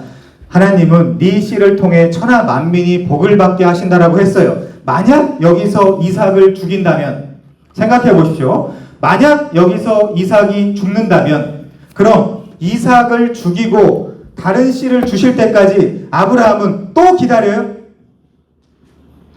수십 년을? 하란에서 75세 하나님이 부르셔서 쫓아다니면서 자손을 주시겠다라고 약속하시더니 100세가 됐어요. 그때 이삭을 낳았습니다. 여러분은 이틀 넘어가는 택배를 기다리기도 힘든데 수십 년 끝에 자식을 주셨는데 지금 달라는 것도 아니고 죽이라는 것입니다. 달라시면 주겠죠. 줄 수 있겠죠. 근데 어떻게 갈기갈기 찢어서 불태우냐고요, 자식을. 하나님은 이처럼 인간으로서는 감당하기 어려운 요구를 지금 아브라함을 향해서 주신 거예요. 첫 하나님 나라의 백성으로 말이죠. 그 어떤 표는 있어야 될 거 아니에요. 그래서 베드로전서 4장 12절에 보면 사랑하는 자들아 너희를 연단하려고 오는 불시험, 피로시스, 이 피로시스, 불시험을 이상한 일 당하는 것 같이 이상히 여기지 말고 오히려 너희가 그리스도의 고난에 참여하는 것으로 즐거워하라. 이는 그의 영광을 나타내실 때에 너희로 즐거워하고 기뻐하게 하려 함이라. 말하자면 오늘의 아브라함도 사실은 해피엔딩으로 끝나잖아요. 너희가 그리스도의 이름으로 치욕을 당하면 복이 있는 자로다. 영광의 영, 곧 하나님의 영이 너희 위에 계심이라. 말하자면 하나님은 이 불시험을 지금 아브라함한테 주신 거예요. 이것이 하나님의 백성의 시험이에요. 그래서 하나님 나라의 첫 백성으로서 아브라함 결국 이 시험을 치르기 위해 아침에 일찍 일어나서 떠납니다. 3절 보겠습니다. 3절.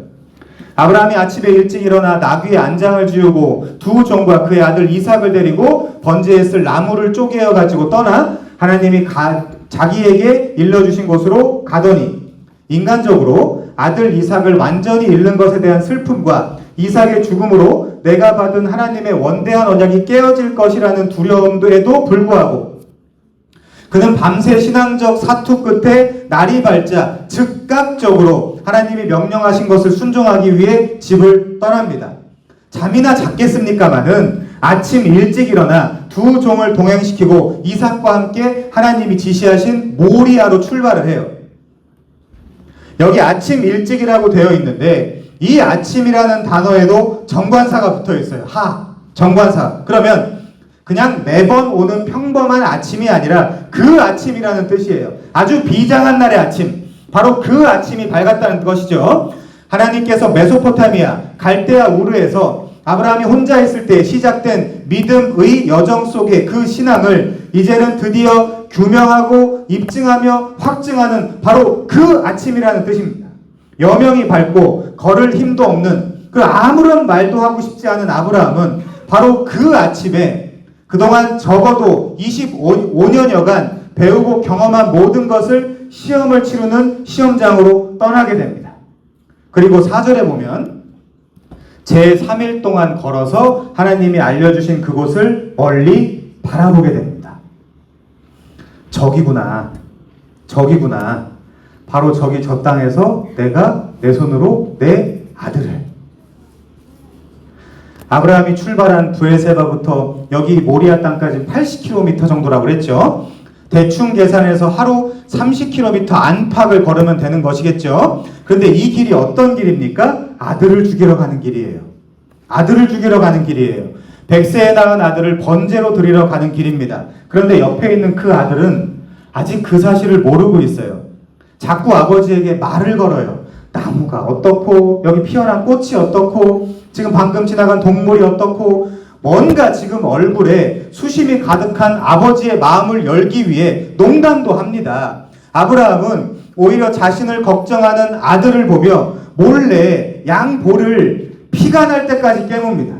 눈물을 참습니다. 이 길이 사랑하는 아들과 산책을 하며 사뿐히 걷는 그 길이 아니지 않습니까? 아브라함의 내면에서는 사투의 시간이에요. 이 3일 길은. 근데 중요한 것은 이것입니다. 진짜 중요한 것은 이것이죠. 마치 아브라함과 이삭이 번제를 위해 지금 함께 걸어가고 있는 이 길은 온 세상의 자기 백성의 죄를 대속하기 위해 아버지의 명령으로 스스로 화목제물이 되어 번제물이 되어 십자가를 지고 골고다 갈보리를 향해 걸으셨던 그 고통의 길, 즉 비아 돌로로사를 걸으신 그 주님을 생각나게 해요. 같은 장소거든요, 여러분. 아십니까? 모리아산과 갈보리산이 같은 땅이라는 것을. 여러분이 함께 한번 볼까요? 이 부분은 중요하니까. 요한복음 19장 17절입니다.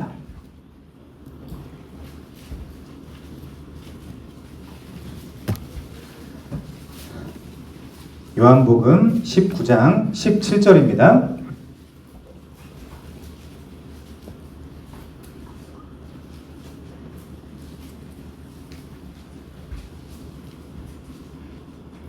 그들이 예수를 맡음에 예수께서 자기 십자가를 지시고 해곳 히브리 말로 골고다라고 하는 곳에 나가시니, 여러분 이 해골, 이 골고다와 모리아산이 같은 장소예요. 이따 말씀드릴 거예요.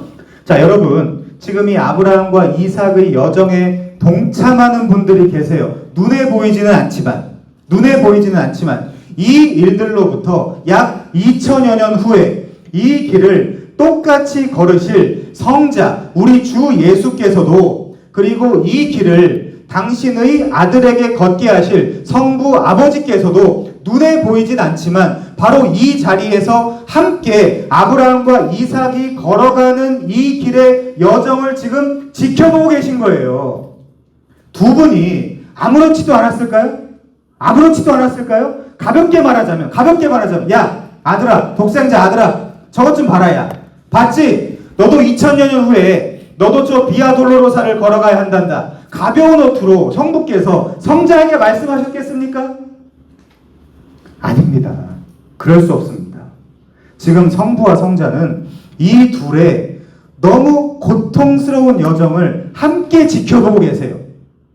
역사를 허락하신 이후 이 비아 돌로로사는 가장 슬프고 고통스러운 길입니다. 부성애를 주신 분은 성부 하나님이라니까요. 성부께서는 온전한 완전한 부성애를 갖고 계신 분이에요. 지금 이 길의 아브라함이 무척 고통스럽겠죠. 그럼 성부는 어땠을 것 같아요? 어땠을 것 같습니까? 이 성부께서 마치 아브라함이 이삭을 대신해서 자신을 드리고 싶어 했을 것처럼 성부께서야말로 아들을 대신해서 내가 십자가에 달릴 수 있다면 성부도 그 마음이지 않았겠습니까, 여러분? 그래서 이 사건은 분명히 구약의 갈보리 사건, 구약의 골고다 사건입니다. 여러분, 이 두 사람이 걸어가는 이 모리아산은 역대하 3장 1절에 보시면 솔로몬이 성전을 지은 장소예요. 성전산입니다. 이곳이 바로 예루살렘이에요. 훗날 바로 이곳에서 예수님이 십자가에 못 박히시는 것입니다. 그래서 이 장소로 걸어가는 아버지와 약속의 자손인 아들의 사건에서 우리의 마음까지도 갈기갈기 찢어놓는 거예요. 왜요? 결국 바벨론, 이 세상에서의 구원과 회복, 그리고 완성은 아브라함과 이삭이 보여준 이 모형과 그림자 정도가 아니라 우리가 사랑하고 우리를 사랑하는 우리 삶의 의미의 전부가 되시는 바로 진짜 약속의 후사인 예수께서만 성취할 수 있기 때문이며, 그것을 성부 아버지께서 우리를 위해서 허락하셨기 때문입니다.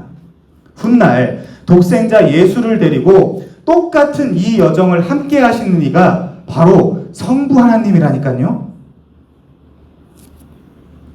그래서 4절에 아브라함이 눈을 들어 바라본 그곳, 그 골고다, 그 갈보리 언덕은 하나님 아버지께서도 아들이 그 길을 걷기 전이나 지금이나 그 아들이 걷고 있는 그 당시나 그때나 걷고 난 이후에도 단 한순간도 눈을 떼신 적이 없는 바로 그 장소, 구약의 속죄소나 시은자 정도가 아니라 진짜 멀시시 은혜의 장소, 곧 아들이 처참히 화목제물이 된 그 십자가의 장소였던 것입니다. 그것이 5, 6절에 조금 더 분명하게 나타납니다. 5절, 6절 보겠습니다. 이 아브라함이 종들에게 이르되 너희는 나귀와 함께 여기서 기다려라. 내가 아이와 함께 저기 가서 예배하고 우리가 너희에게로 돌아오리라 하고 아브라함이 이에 번제나무를 가져다가 그의 아들 이삭에게 지우고 자기는 불과 칼을 손에 들고 두 사람이 동행하더니 아버지가 아들에게 번제할 나무를 지우고 여기서 우리는 믿음의 조상이 되는 아브라함의 시험에도 집중을 해야 되겠지만 그 시험의 내용은 결국 훗날 성부와 성자가 함께 겪으시고 걸어가신 바로 그 길이라는 사실을 절대 잊어서는 안 됩니다. 동행했다라는 말은 할라크, 걷다라는 단어에 함께 야하드라는 단어를 합성한 합성어거든요. 야하드는 뭐냐? 연합하다, 하나가 되다, 한 목표를 갖다, 그 뜻이에요. 한 목표를 갖고 지금 걸어간다, 그 뜻이에요. 그래서 이 말의 신약적 의미는 갈보리 산을 오르시는 예수 곁에 비록 예수의 기도에 응답하지 않으시고 침묵하실 수밖에 없었지만 항상 성부께서 함께 하셨다는 거예요. 그 길에. 다시 잠깐 아브라함이라는 믿음의 조상에 집중해 보겠습니다. 아브라함은 5절에서 놀라운 말을 하나 하죠. 내가 아이와 함께 저기 가서 예배하고 우리가 너희에게로 돌아오리라. 여기서 우리는 두 가지 정도를 생각하게 됩니다. 첫 번째, 예배란 무엇인가입니다. 예배란 무엇인가? 예배는 여러분 다른 것이 아닙니다. 주보에 나와 있는 내용을 따라서 하나하나 순종하면서 그 행사에 같이 동참하는 게 아니에요. 예배는 뭐냐? 일요일에 눈꽃 떼고 교회 와주는 정도가 아닙니다. 예배는 번제로 상징되는 주 예수 그리스도의 희생을 통해 아버지 하나님께 나아가는 제사 행위예요. 아브라함은 지금 번제를 드리러 가는 것을 예배를 한다라고 하고 있어요. 예배는 저나 여러분이 은혜 받았습니다 라고 할 일이 아니에요. 정신나간 설교자들은 그런 웃기는 칭찬을 좋아합니다. 설교자는 자신을 높이는 자가 아니라 하나님만 높이는 자예요. 따라서 예배에서 가장 높아져야 될 분은 성부, 성자, 성령, 삼위 하나님이십니다. 예배에 아들의 번제가 빠지면 그것은 이미 예배가 아닌 타락한 인간의 광란의 종교 노름이에요. 혹은 침묵회일 뿐입니다. 여러분은 매주 예배에 왜 무슨 목적으로 참석하십니까? 예배는 우리를 위해 번제의 제물이 되신 주 예수 그리스도의 주되심, 왕되심 앞에 잠잠하고 거룩하게 드려져야 돼요. 독생자를 슬픔의 길, 고통의 길, 고난의 길인 이 비아 돌로로사를 걷게 하신 아버지 하나님 앞에 자신이 주 예수 그리스도의 희생으로 그 희생만으로 아버지 앞에 서 있다는 것을 아는 사람이라면 알아서 예배에 대한 바른 태도가 잡힐 것이라고 저는 생각합니다. 예배를 무시하면요. 예배를 무시하는 사람은요. 예배를 만홀히 여기고 경홀히 여기는 사람은요. 답이 나온 거예요. 그냥 그 자체로 답이 나온 것입니다. 그리고 여러분, 예배라고 주장하는 아무 예배나 참여하지 마십시오. 부족한 저를 초대해 주신 것을 감사하는 마음에서 진심으로 권면드립니다. 아무 예배나 가지 마세요. 두 번째, 아브라함이 하는 말을 잘 보십시오. 아브라함은 놀라운 말을 합니다. 하나님께 예배하고 우리가 너희에게로 돌아오리라 라고 말합니다.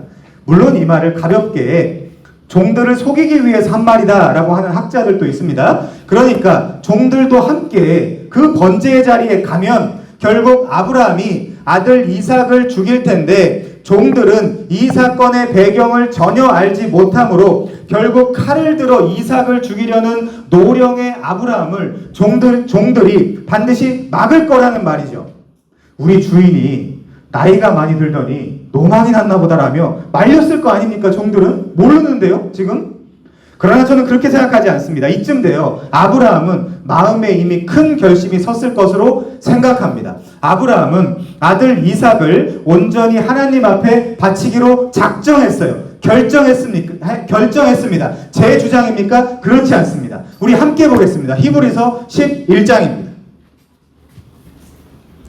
히브리서 11장 17절입니다. 이게 여러분들이 다 가셔야 될 길이에요. 히브리서 11장 17절. 아브라함은 시험을 받을 때에 믿음으로 이삭을 드렸으니 그는 약속들을 받은 자로 돼 그 외아들을 드렸느니라. 그에게 이미 말씀하시기를 내 자손이라 칭할 자는 이삭으로 말미암으리라 하셨으니, 이름까지 지어주셨죠. 그가 하나님이 능히 이삭을 죽은 자들 가운데서 다시 살리실 줄로 생각한지라. 비유컨대 그를 죽은 자 가운데서 도로 받은 것이니라. 아브라함은 3일 전날 밤 극심한 신앙의 투쟁을 했습니다. 일찍이 아브라함의 인생에 여러 고비가 있었지만 자신이 겪은 고비들과는 비교도 안 되는 문제를 짊어지었어요. 그날 일찍 떠났다고요? 거의 잠을 잘 수가 없었을 것입니다. 뜬 눈으로 믿음의 투쟁을 하다가 비몽사몽간에 눈을 떴겠죠. 이 신앙 투쟁의 밤, 이때부터 정확히 말하자면 언제 아브라함이 이삭을 능히 하나님이 죽은 자 가운데서 다시 살리실 줄로 생각했는지는 모르지만 이때는 이미 어느 정도 마음의 결정을 한 상태입니다. 믿음이 행함과 함께 증명되는 순간이죠. 그래서 아브라함은 내가 내 사랑하는 아들, 내 독자, 내 이삭을 여기서 지금 이 자리에서 하나님 앞에 번제로 드려도 하나님은 내 이 이삭을 죽은 자들 가운데서 다시 살리실 것이라는 그 믿음이 증명되는 표현이 바로 종들에게 한 말, 우리가 함께 다시 너희에게로 돌아오겠다는 것입니다. 이 아들의 이름까지 직접 하나님이 지어주셨는데, 그렇다면 천하 만민이 복을 받을 자손은 다름 아닌 요 옆에 있는 내 아들 이 이삭으로부터다. 그렇다면 내가 이 아들을 죽여도 언약의 하나님은 이 아들을 죽은 자 가운데서 다시 분명히 살리실 것이다. 그 방법밖에 없다라고 믿었다는 것입니다. 사실 놀라운 표현이죠. 아브라함은 75세에 부름받아 175세에 죽는 그의 일기 동안 가장 인상적이고 놀라운 신앙 고백을 한 것입니다. 그러니까 믿음의 조상으로서 다른 어떤 것에 대한 믿음이 아니라 지금까지 나를 낳으시고 기르신 하나님의 인격과 성품, 그리고 반드시 언약을 말씀하신 그대로 지키시는 하나님의 그 신실하심에 대한 신뢰와 믿음이 그때는 너무 깊게 마음속에 자리 잡고 있었다는 얘기예요. 7절 보겠습니다.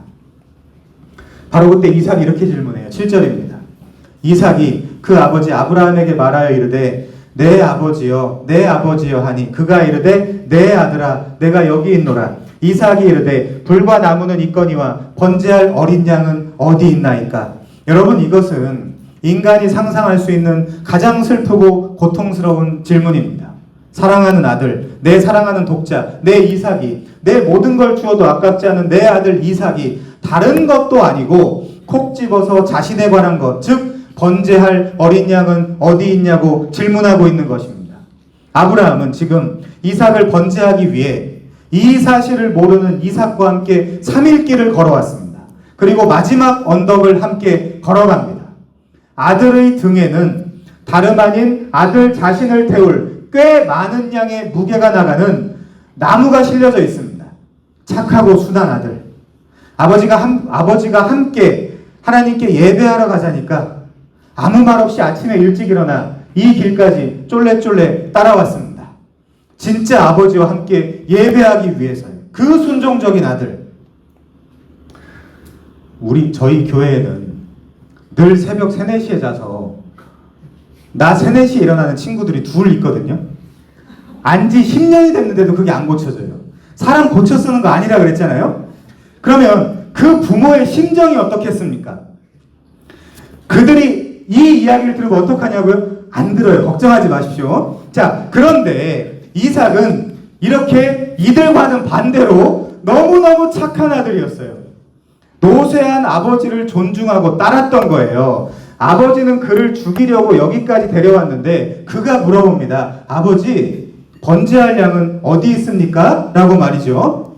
자, 그러니까 이삭은 이때까지도 몰랐던 거예요. 자신이 걸어가는 이 길이 도대체 무엇을 하기 위해 걸어가는 길인지, 이삭은 지금 이 질문을 통해서 자기가 죽게 될 것이라고 하는 것을 아직 모르고 있다. 모르고 이 길을 따라왔다는 것입니다. 7절은 서로 내 아버지여 라고 부르고 내 아들아 라고 부릅니다. 얼마나 친밀한 표현입니까? 아브라함의 마음은 찢어졌겠죠. 자신을 내 아버지라고 부르면서 지금 믿고 따라오는 그 내 아들을 제물로 드려야 하는 것, 바로 이 일은, 그 일이 아브라함의 입장에서는 그게 하나님 앞에서의 자신의 신앙 입증 행위라고 이야기할 수 있지만, 이삭의 입장에서 생각해 본다면 이게 웬 날벼락입니까? 8절 보겠습니다. 8절, 아들 이삭의 번제할 어린 양은 어디 있냐라는 질문에 아브라함은 이렇게 대답을 합니다. 8절 9절 그냥 같이 보겠습니다. 아브라함이 이르되 내 아들아, 번제할 어린 양은 하나님이 자기를 위하여, 이거 아까 기억해달라고 했죠. 하나님이 자기를 위하여 친히 준비하시리라 하고 두 사람이 함께 나아가서 하나님이 그에게 일러주신 곳에 이른지라. 이에 아브라함이 그곳에 제단을 쌓고 나무를 버려놓고 그의 아들 이삭을 결박하여 제단 나무 위에 놓고, 하나님이 친히 어린 양을 자기를 위하여 준비하실 것이라는 대답, 이 대답은 결국 아버지 하나님께서 친히 준비하실 하나님의 사랑하는 아들, 하나님의 독자, 하나님의 예수 그리스도에 대한 슬픈 예표입니다. 신약에서 광범위하게 예수님을 뭐라고 부릅니까? 요한복음 1장 29절 세상 죄를 지고 가는 하나님의 어린 양, 고린도전서 5장 7절 우리의 유월절 양 곧 그리스도, 베드로전서 1장 18절 19절 너희가 알거니와 너희 조상이 물려준 헛된 행실에서 대속함을 받은 것은 은이나 금 같은 없어질 것으로 된 것이 아니요 오직 흠없고 점없는 어린 양 같은 그리스도의 보배로운 피로 된 것이니라. 그러면 종합하면 이 어린 양은 훗날 누구시고 이의 역할은 과연 무엇입니까? 갈대아인의 우르, 바벨론이라는 세상 땅으로부터 끄집어낸 하나님의 백성들을 정결하게 할 우리의 유일한 제물이자 우리의 왕이신 주 예수 그리스도를 말하는 거예요. 그러니까 그것에 대한 분명한 예표죠. 그것을 아브라함은 지금 그 어린 양은 하나님이 자기를 위하여 친히 준비하신다라고 이야기하는 거예요. 이 어린 양은 훗날 요한계시록 17장 14절에 보면, 즉 바벨론의 멸망을 선언하는 그 문맥에서 이렇게 소개돼요. 어린 양은 만주의 주시오 만왕의 왕이시다, 이렇게 말이죠. 자, 요한계시록 15장 3절에 보면 하나님의 종 모세의 노래, 거기에 어린 양에 대한 노래를 불러 이르되 주 하나님 곧 전능하신 이시여 하시는 일이 크고 놀라우시도다. 만국의 왕이시여 주의 길이 의롭고도 참되시도다. 그렇습니다. 우리는 아브라함의 증언, 즉 어린 양은 하나님이 자기를 위하여 친히 준비하신다라는 이 예언자적 증언에서 우리 주 예수 그리스도를 바라봐야 돼요. 아브라함은 다시 시작되는 하나님 나라의 첫 백성으로 지금 서 있습니다. 그러나 우리 주 예수 그리스도는 주 하나님이시고 전능한 이시며 만주의 주이시고 만왕의 왕이신 거예요. 그래서 시편 2편에 보면 하나님이, 성부가 내가 나의 왕을 거룩한 산 시온에 세웠다 그러는 거예요. 여러분, 시온이 어디입니까?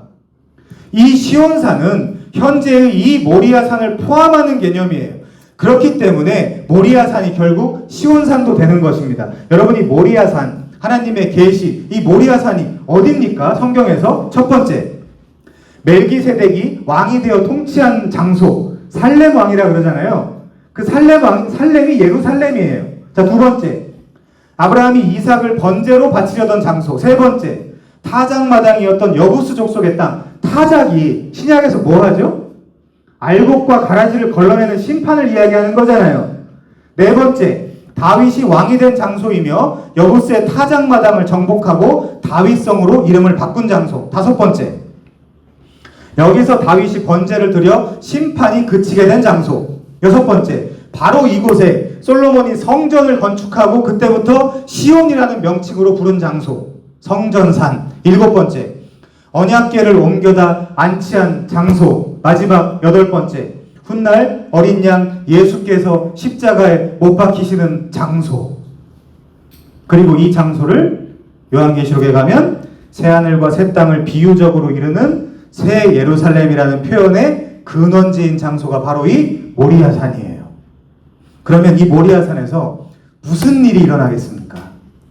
아브라함을 인간적으로 시험만 하고 끝낸다고요? 고작? 베드로전서 2장 6절입니다. 보라, 내가 택한 보배로운 돌을 시온에 두노니 그를 믿는 자는 부끄러움을 당하지 아니하리라. 반대로 하면요, 이를 안 믿으면요, 심판대 앞에 가서요 무슨 일이 있냐면요, 네가 언제 어느 시점에 무슨 말을 했고 무슨 생각을 했고 무슨 행동을 했는지 네 입을 벌려 직고하게 한대요. 심판대 앞을 지나갈 때. 그때 부끄럽지 않겠습니까? 요한계시록 14장 1절, 또 내가 보니 보라, 어린 양이 시온산에 섰고 그와 함께 14만 4천이 서 있는데 그들의 이마에는 어린 양의 이름과 그 아버지의 이름을 쓴 것이 있더라. 인바 같다는 거죠. 너는 내 거라고. 그래서 하나님이 자기를 위하여 친히 마련한 어린 양은 과연 우리 주 예수 그리스도를 예표하는 거예요. 그래서 굳이 본문 22장 9절에 하나님이 그에게 일러주신 그곳에 이르러 아브라함이 이삭을 번제로 드리려고 했던 것입니다. 이 장소는 훗날 십자가가 설 땅이기 때문이죠. 자, 9절 10절 보겠습니다. 하나님이 그에게 일러주신 곳에 이른지라. 이에 아브라함이 그곳에 제단을 쌓고 나무를 버려놓고 그의 아들 이삭을 결박하여 제단 나무 위에 놓고 손을 내밀어 칼을 잡고 그 아들을 잡으려 하니. 너무 무비건조하게 기록되어 있죠. 아브라함은 하나님이 일러주신 곳에 도착해서 그곳에 제단을 쌓았습니다. 그리고 그의 아들 이삭을 결박, 아카드, 폭력이나 강압, 사지를 묶다는 뜻이에요. 결박했습니다. 또한 나무 제단 위에 그를 놓고 손을 내밀어 칼을 집어 실제 그 아들을 죽이려고 했어요. 말 그대로 아까 설명해 드린 대로 번제의 그 상세한 과정들을 아들한테 행할 참이었어요. 마치 짐승을 잡아들이는 것처럼 아들을 실제 죽이려고 했습니다. 그런데 이때 아브라함은 초고령의 나이였어요.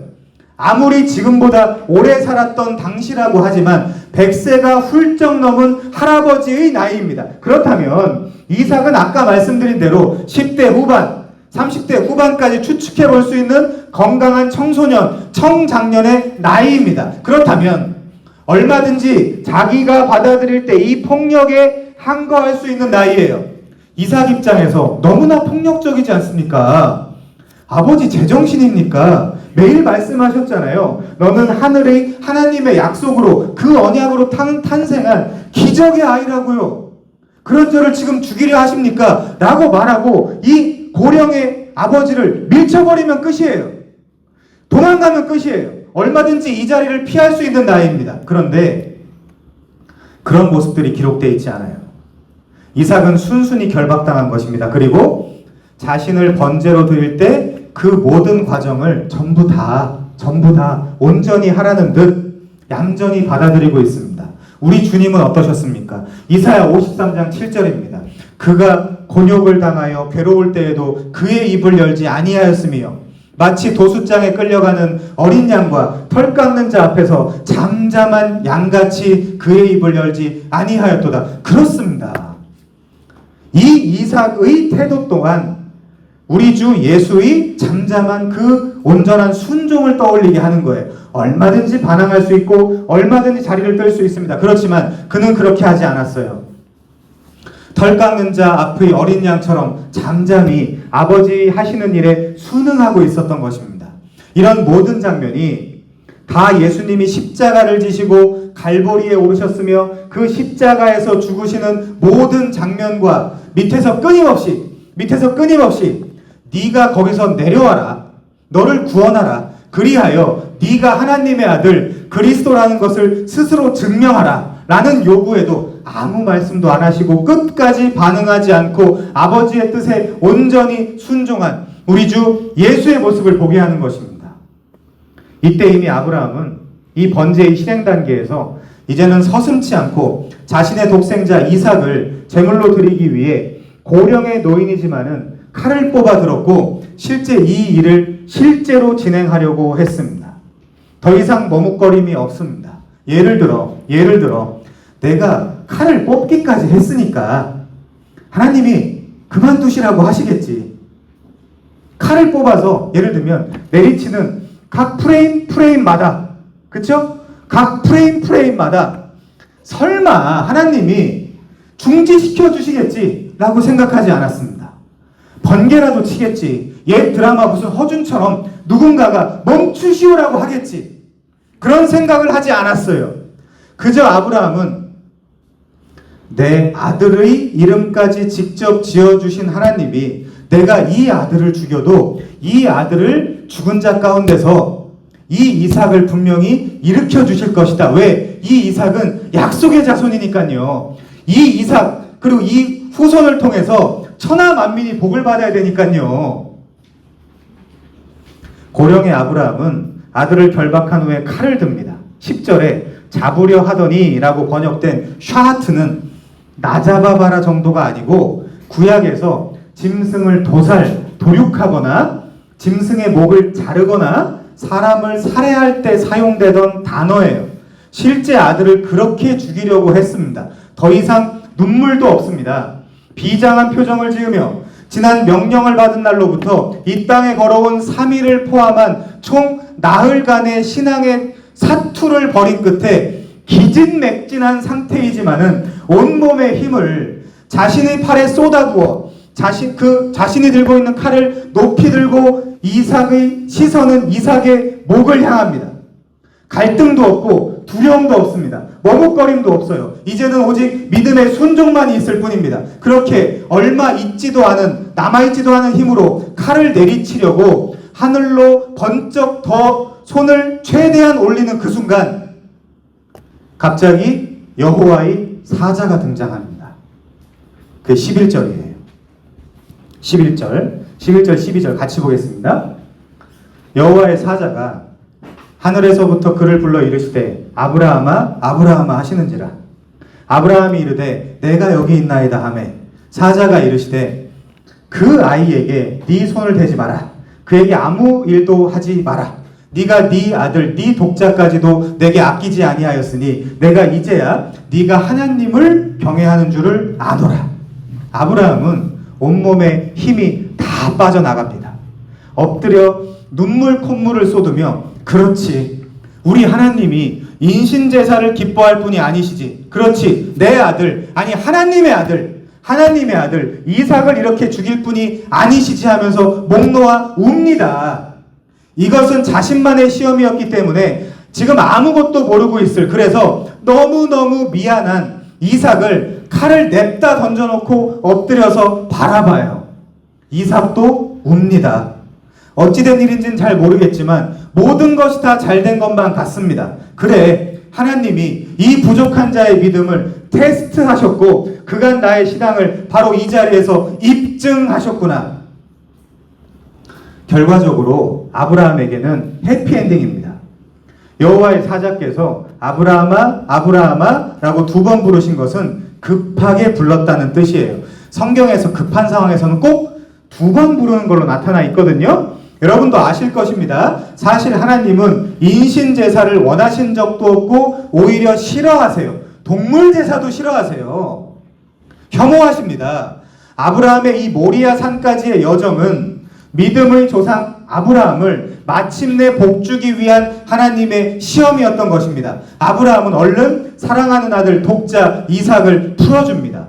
그리고 둘은 꼭 안고 터져버린 복잡한 감정을 주체하기 힘들어 그걸 다 쏟아냅니다.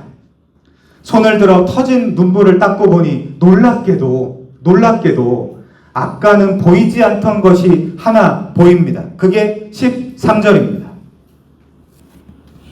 아브라함이 눈을 들어 살펴본즉 한 순양이 뒤에 있는데 뿔이 수풀에 걸려 있는지라.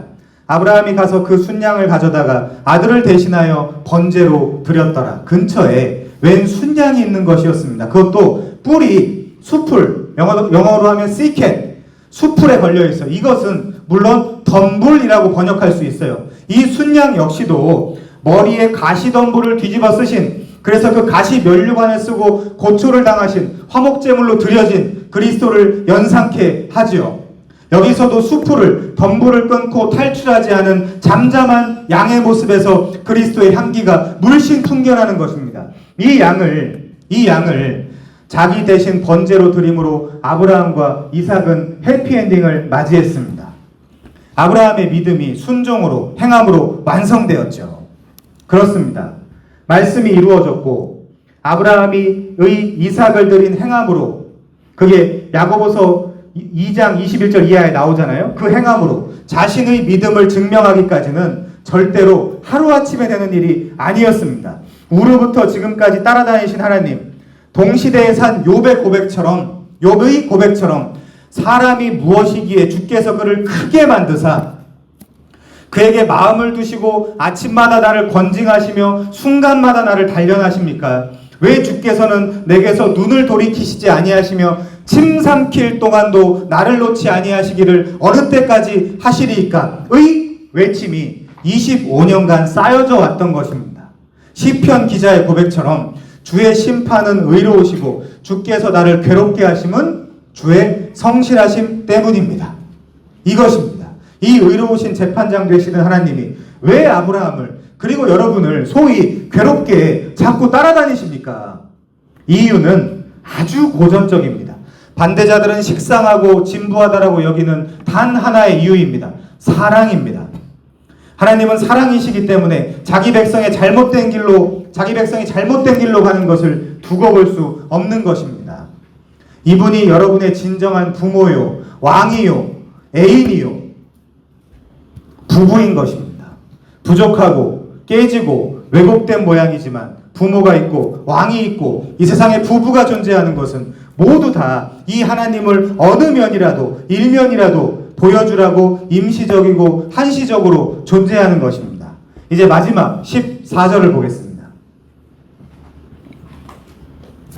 아브라함이 그 땅 이름을 여호와 이레라 하였으므로 오늘날까지 사람들이 이르기를 여호와의 산에서 준비되리라 하리라. 아브라함은 이곳 이 땅 이름을 여호와 이레라고 불렀습니다. 여호와 이레는 하나님이 나타나신다, 하나님이 보여주신다라는 뜻을 갖고 있어요. 더불어 놀라운 뜻이 하나 더 있습니다. 여호와의 산에서 준비되리라, 혹은 여호와의 산에서 보게 되리라입니다. 우리는 샤하트, 아브라함이 이삭을 실제 잡으려고 했을 때, 도륙하고 도살하여 인신제사를 하나님께 드리려고 했을 때 다름 아닌 여호와의 사자가 나타난 것을 보았어요. 갑자기 등장한 그 사자는 마치 하나님과 아브라함 사이에서 중보자의 역할을 담당하고 있는 것만 같습니다.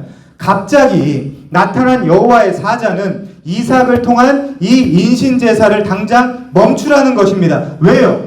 여러분, 왜 그럴까요? 이게 중요합니다. 왜 여호와께서는 드리라고 했는데 이 여호와의 사자는 당장 그만두라는 것일까요? 이 여호와의 사자가 갑자기 왜 등장했습니까? 이 모리아 산의 번제 사건을 통해 이 여호와의 산에서 진짜 준비되실 분이 계십니다. 아니, 사실 창세전부터 준비되셨습니다. 그분이 바로 우리 주 예수 그리스도란 말이에요. 이 사건은 아브라함과 이삭에게는 의심할 필요 없는 해피엔딩이에요.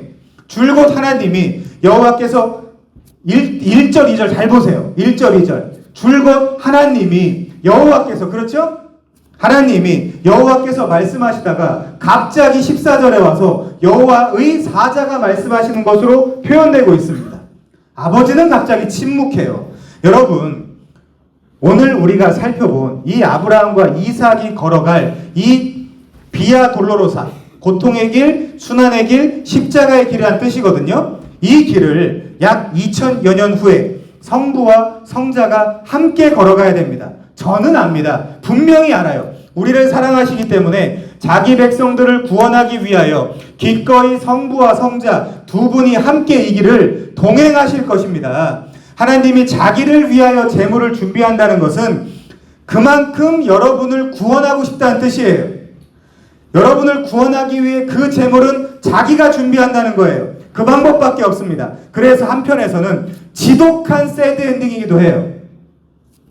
하나님의 편에서 나를 포함해 차라리 죄 지은 인류 모두를 그냥 도살하고 도륙하라고 소리치고 싶습니다.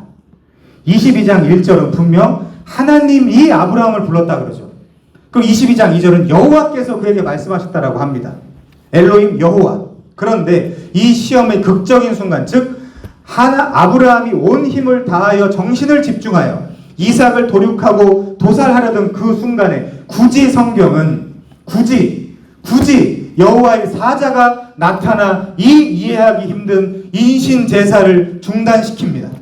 물론 여호와와 여호와의 사자는 완벽한 같은 뜻을 가졌죠. 그럼에도 저는 기자의 분명한 의도가 있다라고 봅니다. 저는 이 여호와의 사자를 주 예수 그리스도로 해석해요. 구약에 등장하는 여호와의 사자는 성육신하시기 이전의 주 예수 그리스도입니다. 이는 모든 학자들이 동의하는 바예요. 그런데 갑자기 이 시점에 엘로힘 여호와를 화자로 말하다가 갑자기 여호와의 사자, 즉 성육신 이전에 예수께서 여호와께서 보내신 여호와, 그분이 왜 등장을 하실까요? 인신제사로 너희들의 죄를 속죄하기 위해서 드려져야 할 진짜 제물은 이삭이 아니라 바로 나라는 것입니다.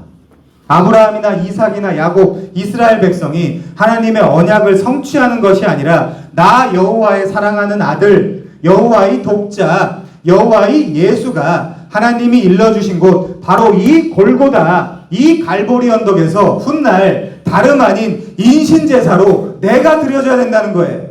아브라함과 이삭 그리고 그의 후손들을 살릴 제사, 그 번제, 그 화목제, 그 인신제사는 예수께서 드려져야 된다는 것입니다. 그게 여호와께서 준비했다는 뜻이에요.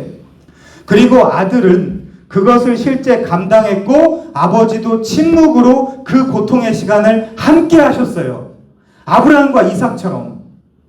이렇게 하나님이 이삭을 살리기 위해 준비하신 양은 훗날 인류의 대속제물로 하나님께서 친히 준비하신 어린 양 예수 그리스도를 상징하고 예견하는 것입니다. 이때 여호와의 사자께서, 즉 내가 이 여호와의 산에서 준비되리라, 여호와의 산에서 보게 되리라 라고 선포하셨던 것입니다. 그리스도께서는 장차 이 산에 나타나실 거예요. 그리고 아브라함을 시작으로 하나님 나라의 모든 백성들을 대신하고 대표하여 저와 여러분들을, 그리고 온 나라와 족속과 백성과 방언을 대속하실 것입니다.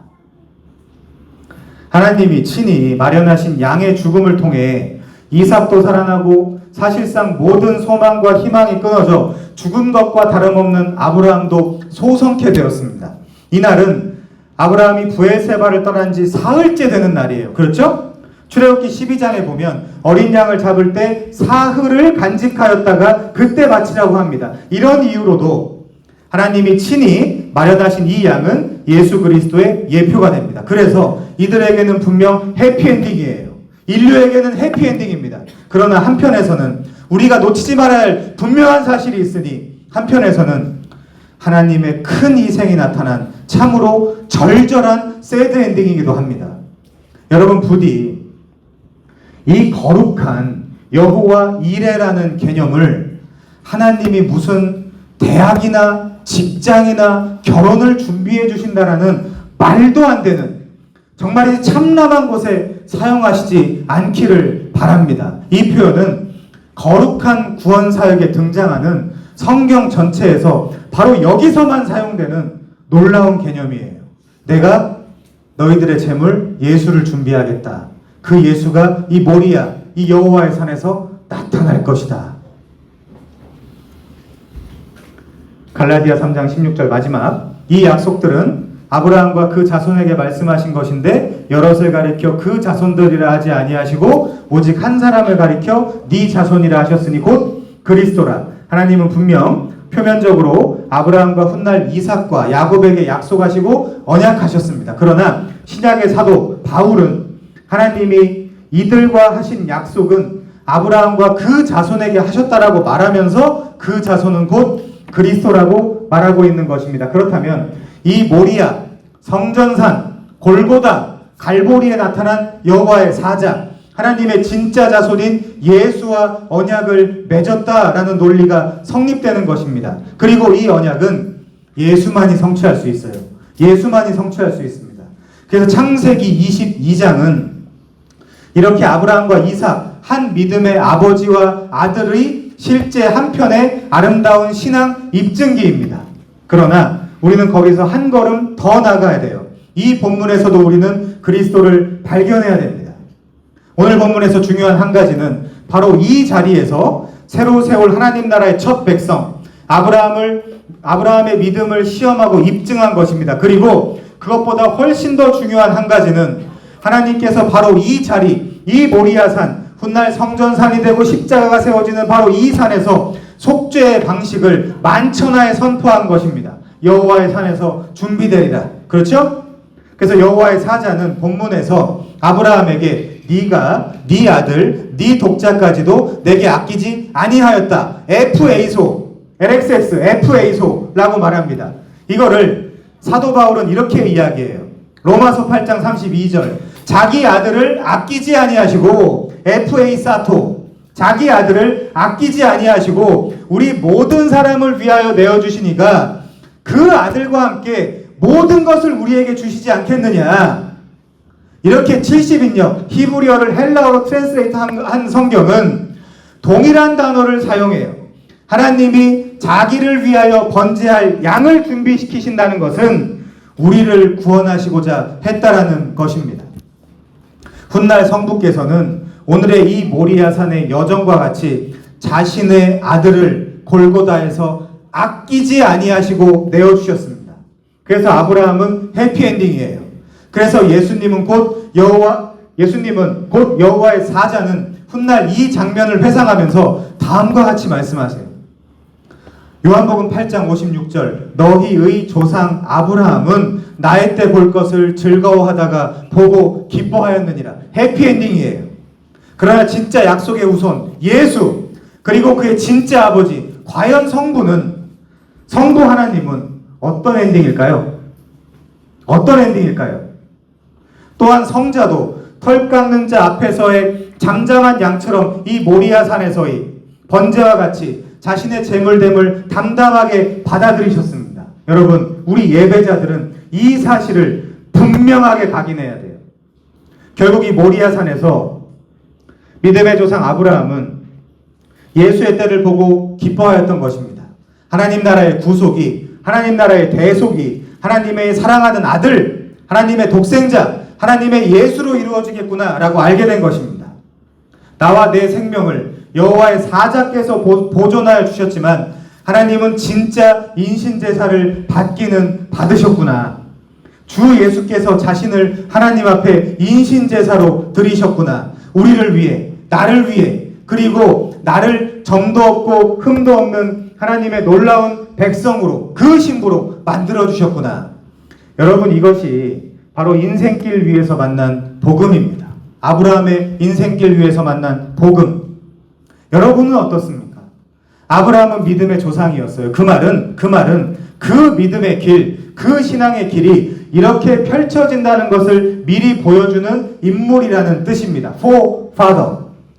이 사람의 위대함을 여러분들이 되도 않게 닮으라는 것이 아니라 하나님이 자기 백성을 이런 방식으로 다루어 간다는 것을 아브라함이라는 사람을 처음 들어서 미리 보여준다는 거예요.